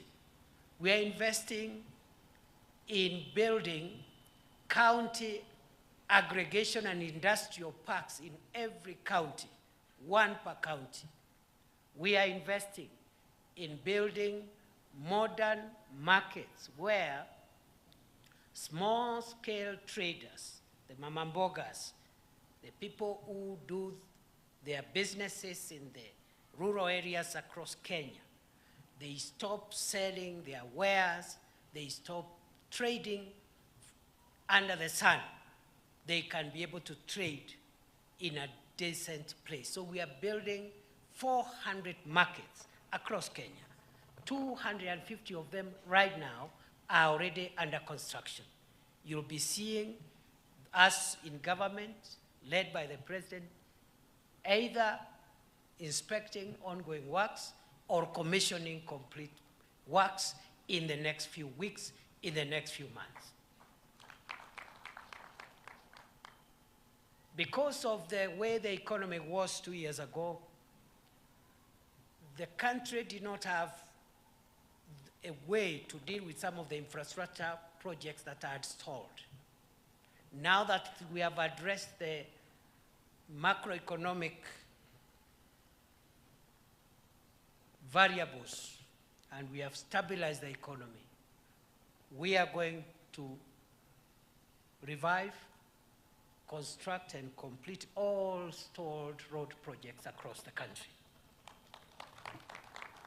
We have money now to increase connectivity, electricity connectivity by 1 million households in the next 20 months. And the works, that last mile connectivity is ongoing. We were here the other day with His Excellency the President to launch some of those projects. And they are happening across Kenya. Therefore, there are opportunities, and there are even more opportunities for graduates in the space of technical and vocational skills. The country needs you to support our road construction projects, our electricity connectivity project, our ICT connectivity projects. We are building 1,450 ICT hubs,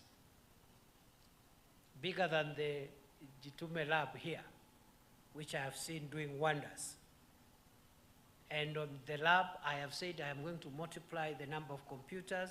The government will provide another 100 computers so that the students here who wants to do a side hustle for ICT and digital jobs can get more space. The community around here, young people, instead of staying in marketplaces doing nothing and you're educated, you can use that lab, go online, look for a digital job and earn some money instead of staying at the market waiting for someone to give you 100 shillings so that you can heckle their opponent.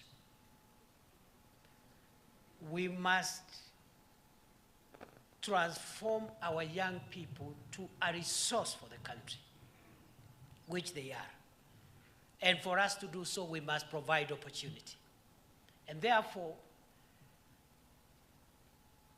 what we have done, as the minister has said, the education minister and the PS, first of all, we have adjusted the curriculum for vocational and technical training to align it to the needs of industry, so that when you graduate, there is work, there are people who need your skill. Because we have had a curriculum which was just teaching concepts and formulae and principles, but when you graduate, you have the certificate, but nobody needs your skill. So we have revised our curriculum now. That's what the minister and the PS was calling the competency-based education and training curriculum for TVETs. Some of the opportunities we are getting for young people, especially under the labor mobility program, are in areas which we must develop quick courses, short courses, 2-3 weeks, and then you have a skill, you have a certificate that helps you get a job locally and abroad. So we are adjusting the curriculum.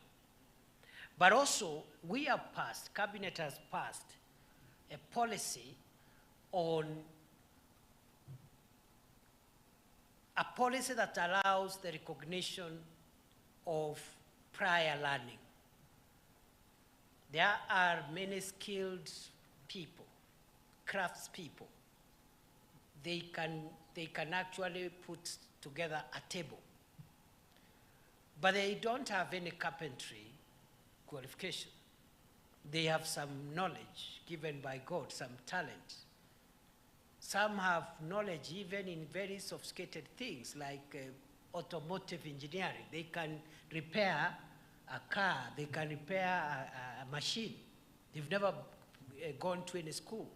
So right now, it is possible for such people to come here at Ollessos National Polytechnic or another TTI offering the course for a very short period because they already have the knowledge, but they have no papers. So when there are job opportunities, they can't apply because they have no certificate. So they come for a very short period of time, they get their certification, and through what we call recognition of prior learning. The third thing we've done, and again, both the minister and the PS talked about it, the government, I think just 2 weeks ago, the cabinet passed what we call the dual training policy. The dual training policy requires now institutions, including this institution, when they train you, they don't just give you theoretical information and a certificate, and then you go looking for a job after that. Some of the training will happen here, but part of the training will be practical training around in an actual workplace where what you're studying is relevant. You go there for industrial attachment.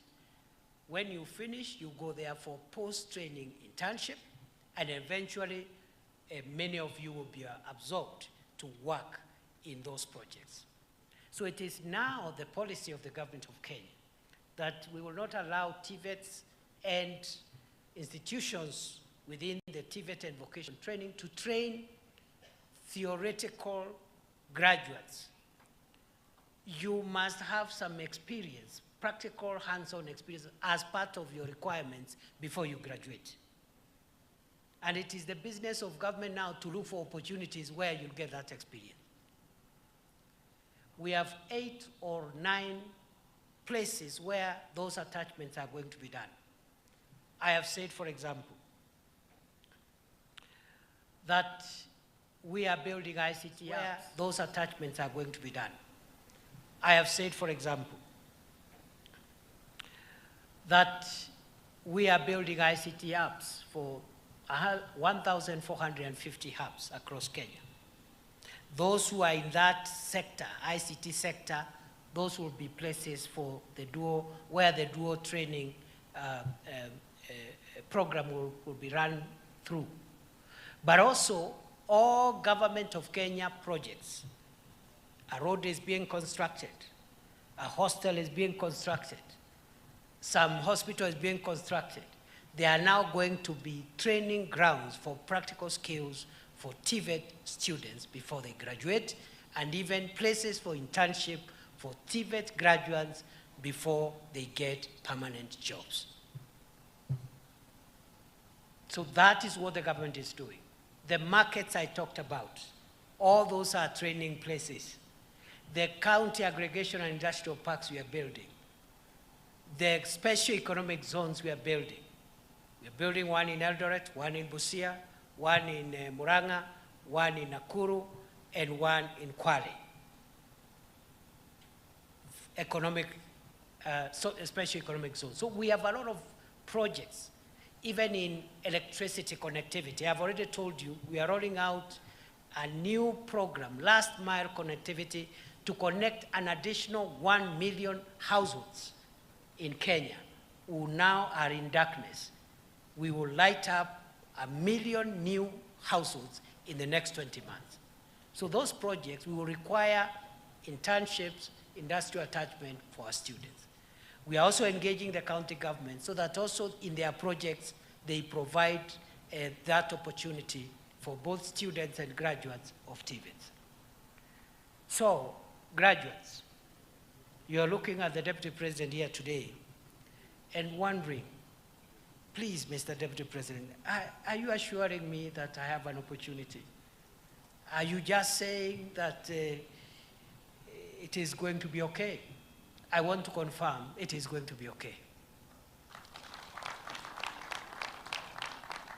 We take youth empowerment and creation of jobs and opportunity for young people so seriously that, as some of the speakers have said, we are creating jobs at home, but we are also creating digital jobs. And thirdly, for those who can't get immediately an opportunity at home or can't get a digital job, we are also out there saying, if you're a young person and you get a job in Dubai, please go and do it. And don't be lied by someone, because there's no difference. If you, for example, are born in Lodwar, okay, or maybe Kisumu. Many people are born in those places, but they work in Nairobi. They have not left where they were born. They are still people from those places, and they go home every 3 months, every 6 months, every year. You can work in Dubai and visit your home every 3 months, every 6 months, every 1 year. In fact, you reach here faster. From Dubai to Nairobi, you are faster in Kenya than someone who works in Mombasa and comes from Kapsabet. And please, we are not sending or exporting the people of Kenya. We are asking them to get a job anywhere. Here, digital, or abroad. So tunasema kazi kwa ground, kazi mtandaoni, kazi majuu. Anywhere. Because when President Ruto was campaigning, his slogan, and the slogan of our party was kazi ni kazi. Si namna hiyo? Kazi kwa ground. We have now construction sites across the country. Across the country, we are putting up a housing program, affordable and social housing program. We are rolling out a massive affordable and social housing program. These are places where many of you, again, are going to find attachment, internship, and jobs. That program alone, housing program, forget about all the other programs I've talked about. Depending on how many projects are ongoing, because some of them are now starting to complete, others are starting. We are engaging between 160,000 and 250,000 young people every day in the housing program. And every day they go home with 1,000 shillings minimum. And it will be like that for a year, for 2 years, for 3 years, for 4 years. But you see, someone will tell you what will happen after the housing program, maybe after 4 or 5 years. By that time, we'll have brought new programs. And for a young person, you're better off having a short-term job than no job at all. True or false? Instead of asking our young people to wait until they get a permanent and pensionable job, if there's a job that can help them earn a living daily for a year, for 2 years. Please do it as we also look for the long-term job. Ni kweli ama si kweli? Mnakubaliana na mimi? That is the way we transform our country. So we are very clear in our mind. You have heard from this person, the Kenya Maritime Authority CEO. This government has created 5,451 jobs in the maritime industry, seafarers. We want to upscale it to 10,000 every year going forward. The evidence is here. You've heard the KMA CEO saying their jobs. So you wonder who is this person seated with a phone somewhere in a corner, and most likely they have a job themselves, and they are discouraging Kenyan youth from getting a job. If the job the youth is getting is outside the country, they say, don't go, wait here. And then they have a job. So we are telling our young people, and our Kazi Kwa Ground, Kazi Kwa Ground, the Kazi Kwa Ground program involves hiring young people in the government, public sector. We are still hiring. It involves helping the private sector to create more jobs. We are doing that because now, again, the economy has stabilized. Interest rates are coming down. Many businesses will now going forward access credit a little more than before. They'll employ a few more Kenyans. So hiyo yote ni kazi kwa ground. Those who are doing the markets I talked about, the ICT apps, the KIPES, the special economic zone, hiyo yote ni kazi kwa ground. Private sector, public sector. Those in the ICT sector, the digital jobs, hiyo pia ni kazi. Those that get jobs, kazi kwa majuu, pia hiyo ni kazi. You go there, you work, you save, you invest at home. After 5-6 years, if you want to come back, you come back. This is your country. It's as simple as that. And that's why we are not calling it anymore labor migration. We are calling it labor mobility. Labor mobility means you are from Ollessos, you get a job in Eldoret, that is labor mobility, isn't it? Or you get it in Mombasa, labor mobility. You get it in London, labor mobility. Because when you say labor migration, it appears like you sending people away. So that is the program we have for you young people. Our country is great. Our country has potential. We are depending on you to take this country to the next level. The older people, the principals you see here, ourselves you see here, your parents, we are on notice. Our time is very limited. Our productive time is limited. And this country cannot be sustainable if the young people looking at me today have no future. So we are working hard to make sure you have a better future. But my charge to you, when that future comes, that better future, that future tomorrow, be responsible custodians of the country and its assets, so that your children can also have a country to inherit.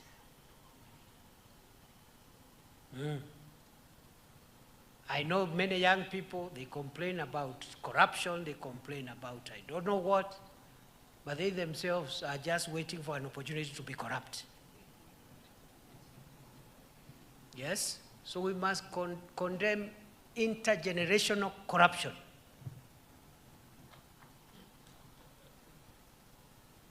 Can I repeat that? We must condemn intergenerational corruption. Corruption by the old people is corruption, and it is bad. But also future corruption is bad, because it will destroy our country tomorrow. So be ethical people. Many people will tell you it is possible to be upright and ethical and still make it. Many people. Many people that I know. But a few crooked fellows will tell you, oh, you have to take shortcuts. Oh, if you don't take shortcuts, this country is rotten, this country, you know, and it's just a few people somewhere. I know millions, thousands of Kenyans, good people, upright people. They wake up every day, they work hard to put food on the table, they don't steal no money, they don't do anything, they just work hard. And God has blessed them and they have succeeded. That is what I want to ask of you. We will be there to mentor you, to support you, to motivate you, but also it takes two to tango. You must allow to be mentored. You know, we could be offering mentorship, but one of the things that is worrying the country generally now is our moral situation as a country, as a nation. And I say so because I'm talking to young people. You are more powerful than your parents. You are more powerful than us because you have more knowledge than our generation. Because of technology, you have better exposure that we didn't have when we were young. So you have greater potential than all of us. But you must allow to be mentored because there are things that are not taught in Ollessos National Polytechnic. They are not taught in any university. They are not in the curriculum of any education institution. They are taught in a curriculum in a school called the School of Life.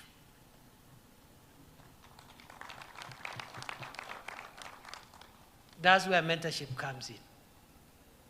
Even these MPs you are seeing here, first-time MPs, you can see many of them are very good leaders, and one of the reasons why we invite them to go with us is so that they can also pick one or two things from older politicians like myself and others, so that they don't make, because some things are not, it's not enough that you're an MP, it's not enough that you're a deputy president, it's not enough that you're a PS.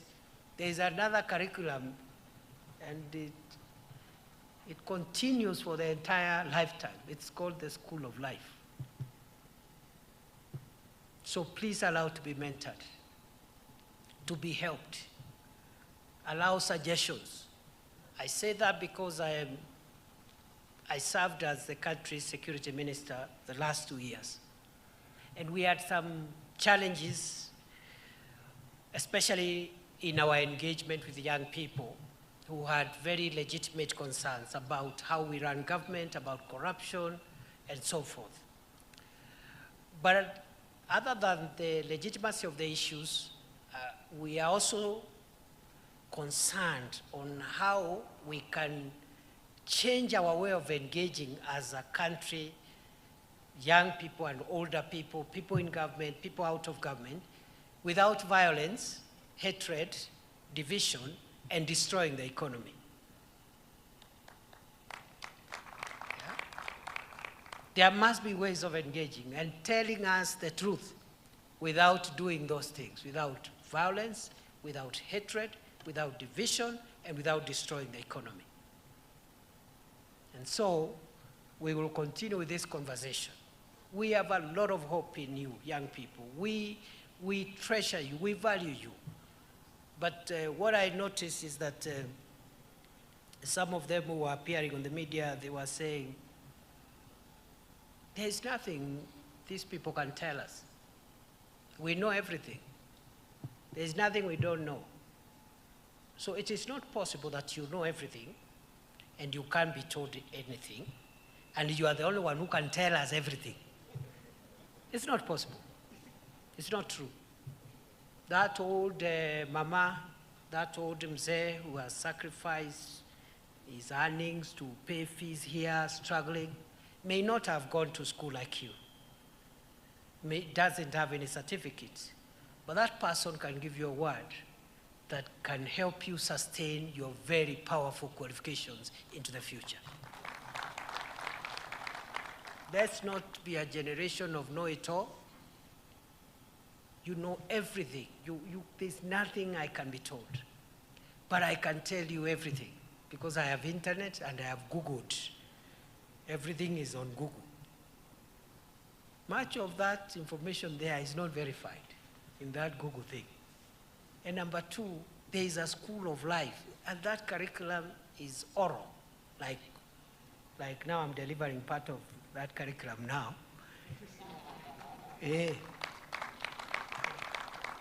Even as Deputy President of Kenya, I have to submit to older people who are not deputy presidents, but they are in the generation of my father, and there are things they know that I don't know.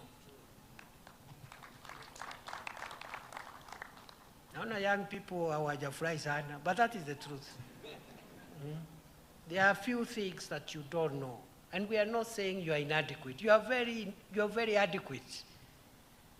But there are a few things that will help you now transact with your assets, the qualifications, and become powerful, influential, and consequential.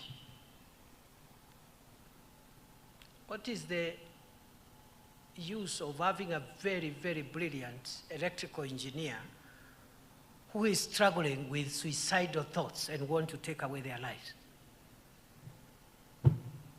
You would rather not have the qualifications, isn't it?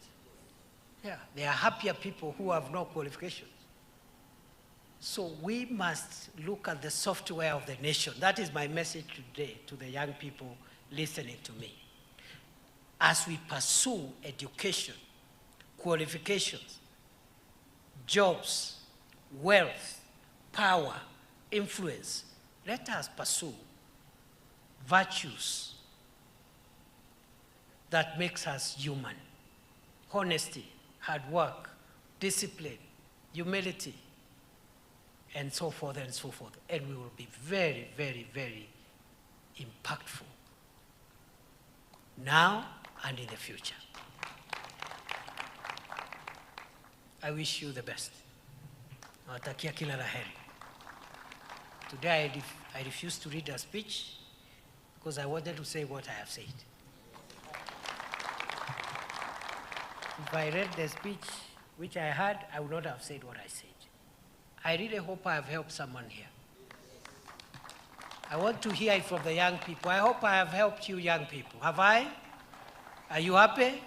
I wish you all the best. Na pongezi, pongezi sana. Pongezi. God bless you and prosper you and make you great people. Shine, impact on the world, influence not just your life, the life of people around you. And history will be very kind to you. Asanteni sana, Mungu awabariki.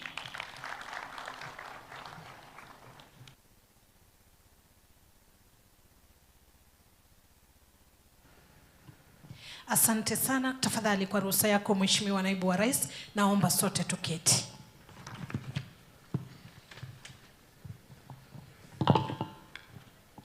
Kwa haraka tutaingia katika kipindi cha kuwatuza wale ambao waliweza kufuzu vyema zaidi, na ni shughuli ambayo itaongozwa na the Deputy Principal Academics Bwana Ben Yego. Kwa hivyo tutayarishe makofi, shangwe na vigelegele angalau tuweze kuvuna pamoja jasho la wale wanafunzi ambao waliweza kufuzu bora, shughuli ambayo pia vile vile itaweza kutuzwa ama tutaweza kupata nafasi ya naibu Mheshimiwa wa Rais kutuza wanafunzi hao. Karibu sana sana. Your Excellency, with your permission, allow me to call upon the heads of department to present graduates for awards of artisan certificates in the following order: mechanical and automotive engineering, electrical and electronics engineering, medical engineering, building and civil engineering, applied sciences, agriculture and environmental studies, hospitality institutional management, fashion and design, computing and informatics, business studies and entrepreneurship, liberal studies, mechanical and automotive engineering.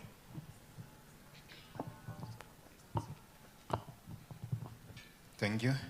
The chief guest, Your Excellency, sir, during the academic year 2023-2024, the following candidates in the Department of Mechanical and Automotive Engineering satisfied the examiners for the award of arts and certificates in the following courses: motor vehicle mechanics, credit, serial 1, pass, serial 2 to 72, artisan in welding and fabrication, credit, serial 1, pass, serial 2 to 14. Thank you. The Chief Guest, Your Excellency, sir, during the academic year 2023-2024, the following candidates in the Department of Electrical and Electronics Engineering satisfied the examiners for the award of artisan certificates: artisan in electrical installation, credit, serial number 1 to serial number 4, pass, serial number 5 to serial number 50.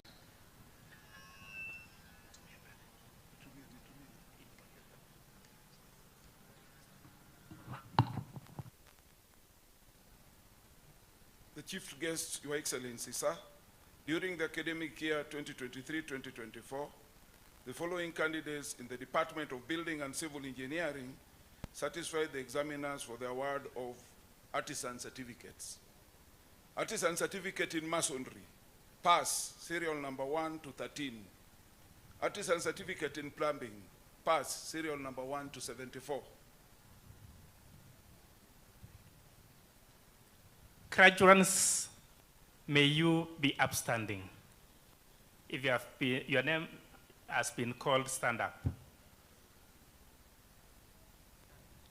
The Chief Guest, Your Excellency, sir, during the academic year 2023-2024, the following candidates in the Department of Agriculture and Environmental Studies satisfied the examiners for the award of artisan certificates in general agriculture: credit, serial number 1 to 11, pass, serial number 12 to 55. Thank you.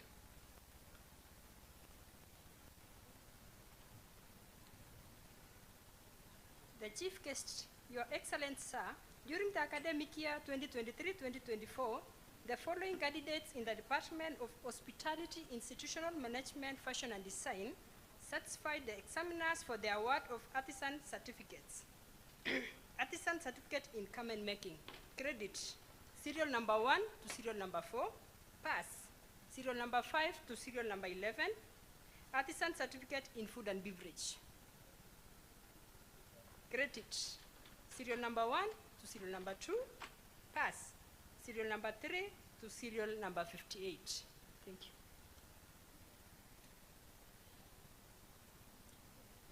The Chief Guest, Your Excellency, sir, during the academic year 2023-2024, the following candidates in the Department of Business Studies and Entrepreneurship satisfied the examiners for the award of artisan certificate in storekeeping, pass, serial number 1 to 18. Thank you.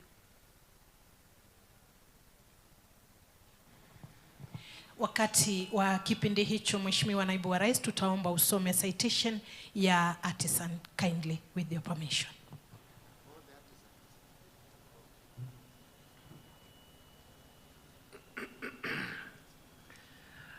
Acting on the powers given to me by the TVET Act number 29 of 2023, and having satisfied the examiners in your respective fields of training, I award you your respective artisan certificates. Congratulations.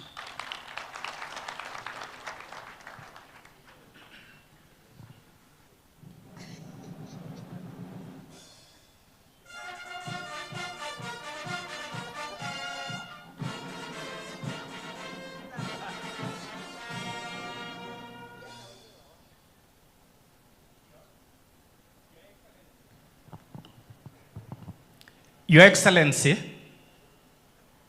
may I also request the HODs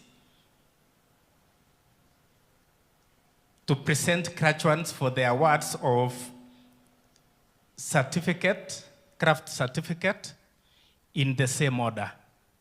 Welcome.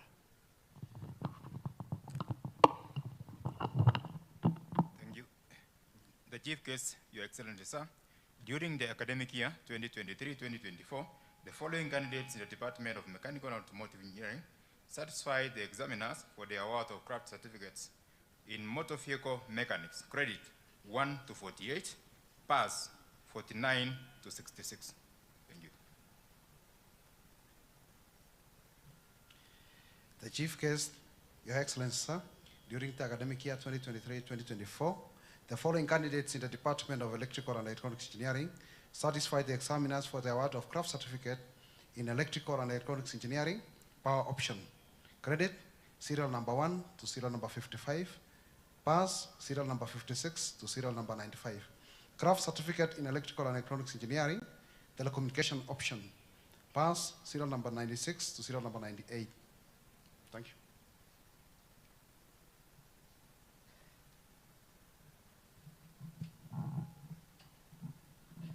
The Chief Guest, Your Excellency, sir, during the academic year 2023-2024, the following candidates in the Department of Building and Civil Engineering satisfied the examiner for the award of craft certificate.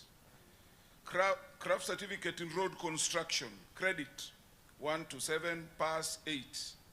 Craft certificate in building technology, credit 1 to 5, pass 6 to 17. Craft certificate in land survey, credit serial number 1 to 21, pass serial number 22 to 52. Craft certificate in plumbing, credit serial number 1 to 46, pass serial number 47 to 79. Thank you.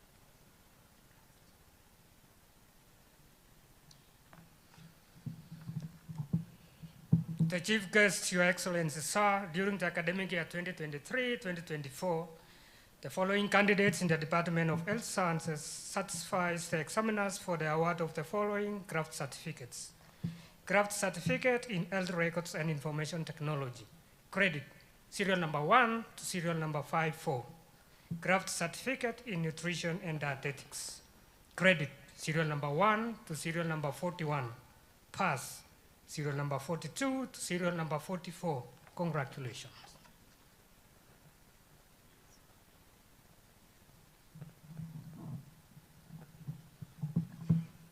The Chief Guest, Your Excellency, sir, during the academic year 2023-2024, the following candidates in the Department of Applied Sciences Department satisfied the examiners for the award of the following craft certificates. Certificate in food processing technology, credit serial number 1, pass serial number 2 to serial number 10. Craft certificate in petroleum geoscience, pass serial number 1. Craft certificate in science laboratory technology, credit serial number 1 to serial number 20. Pass serial number 21 to serial number 134. Thank you.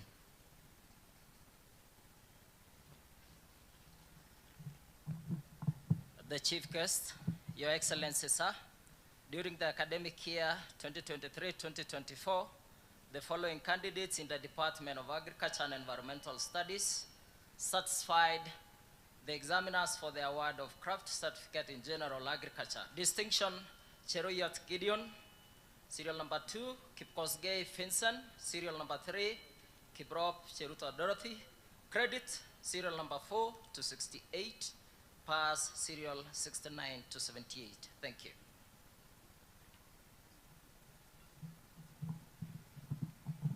The Chief Guest, Your Excellency, sir, during the academic year 2023-2024, the following candidates in the Department of Hospitality, Institutional Management, Fashion and Design satisfied the examiners for the award of craft certificates in fashion and design and garment making. Credit, serial number 1 to serial number 2, pass, serial number 3 to serial number 4. Craft certificate in catering and accommodation.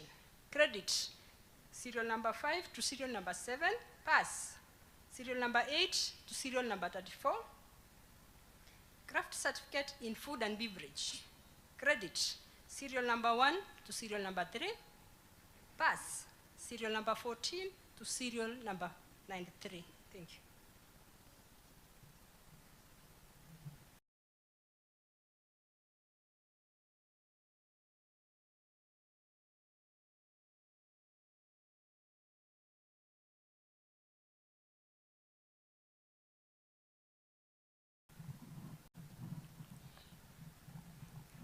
chief guest, Your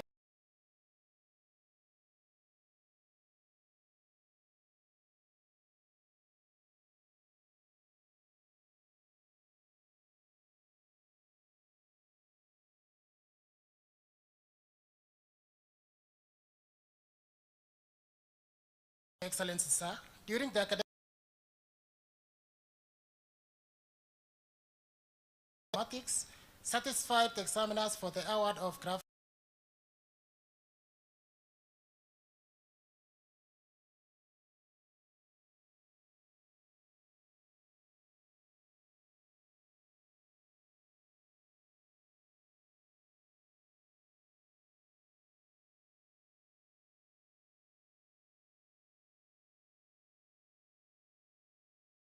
Information Studies, serial number 1 to serial number 29. During the academic year 2023-2024,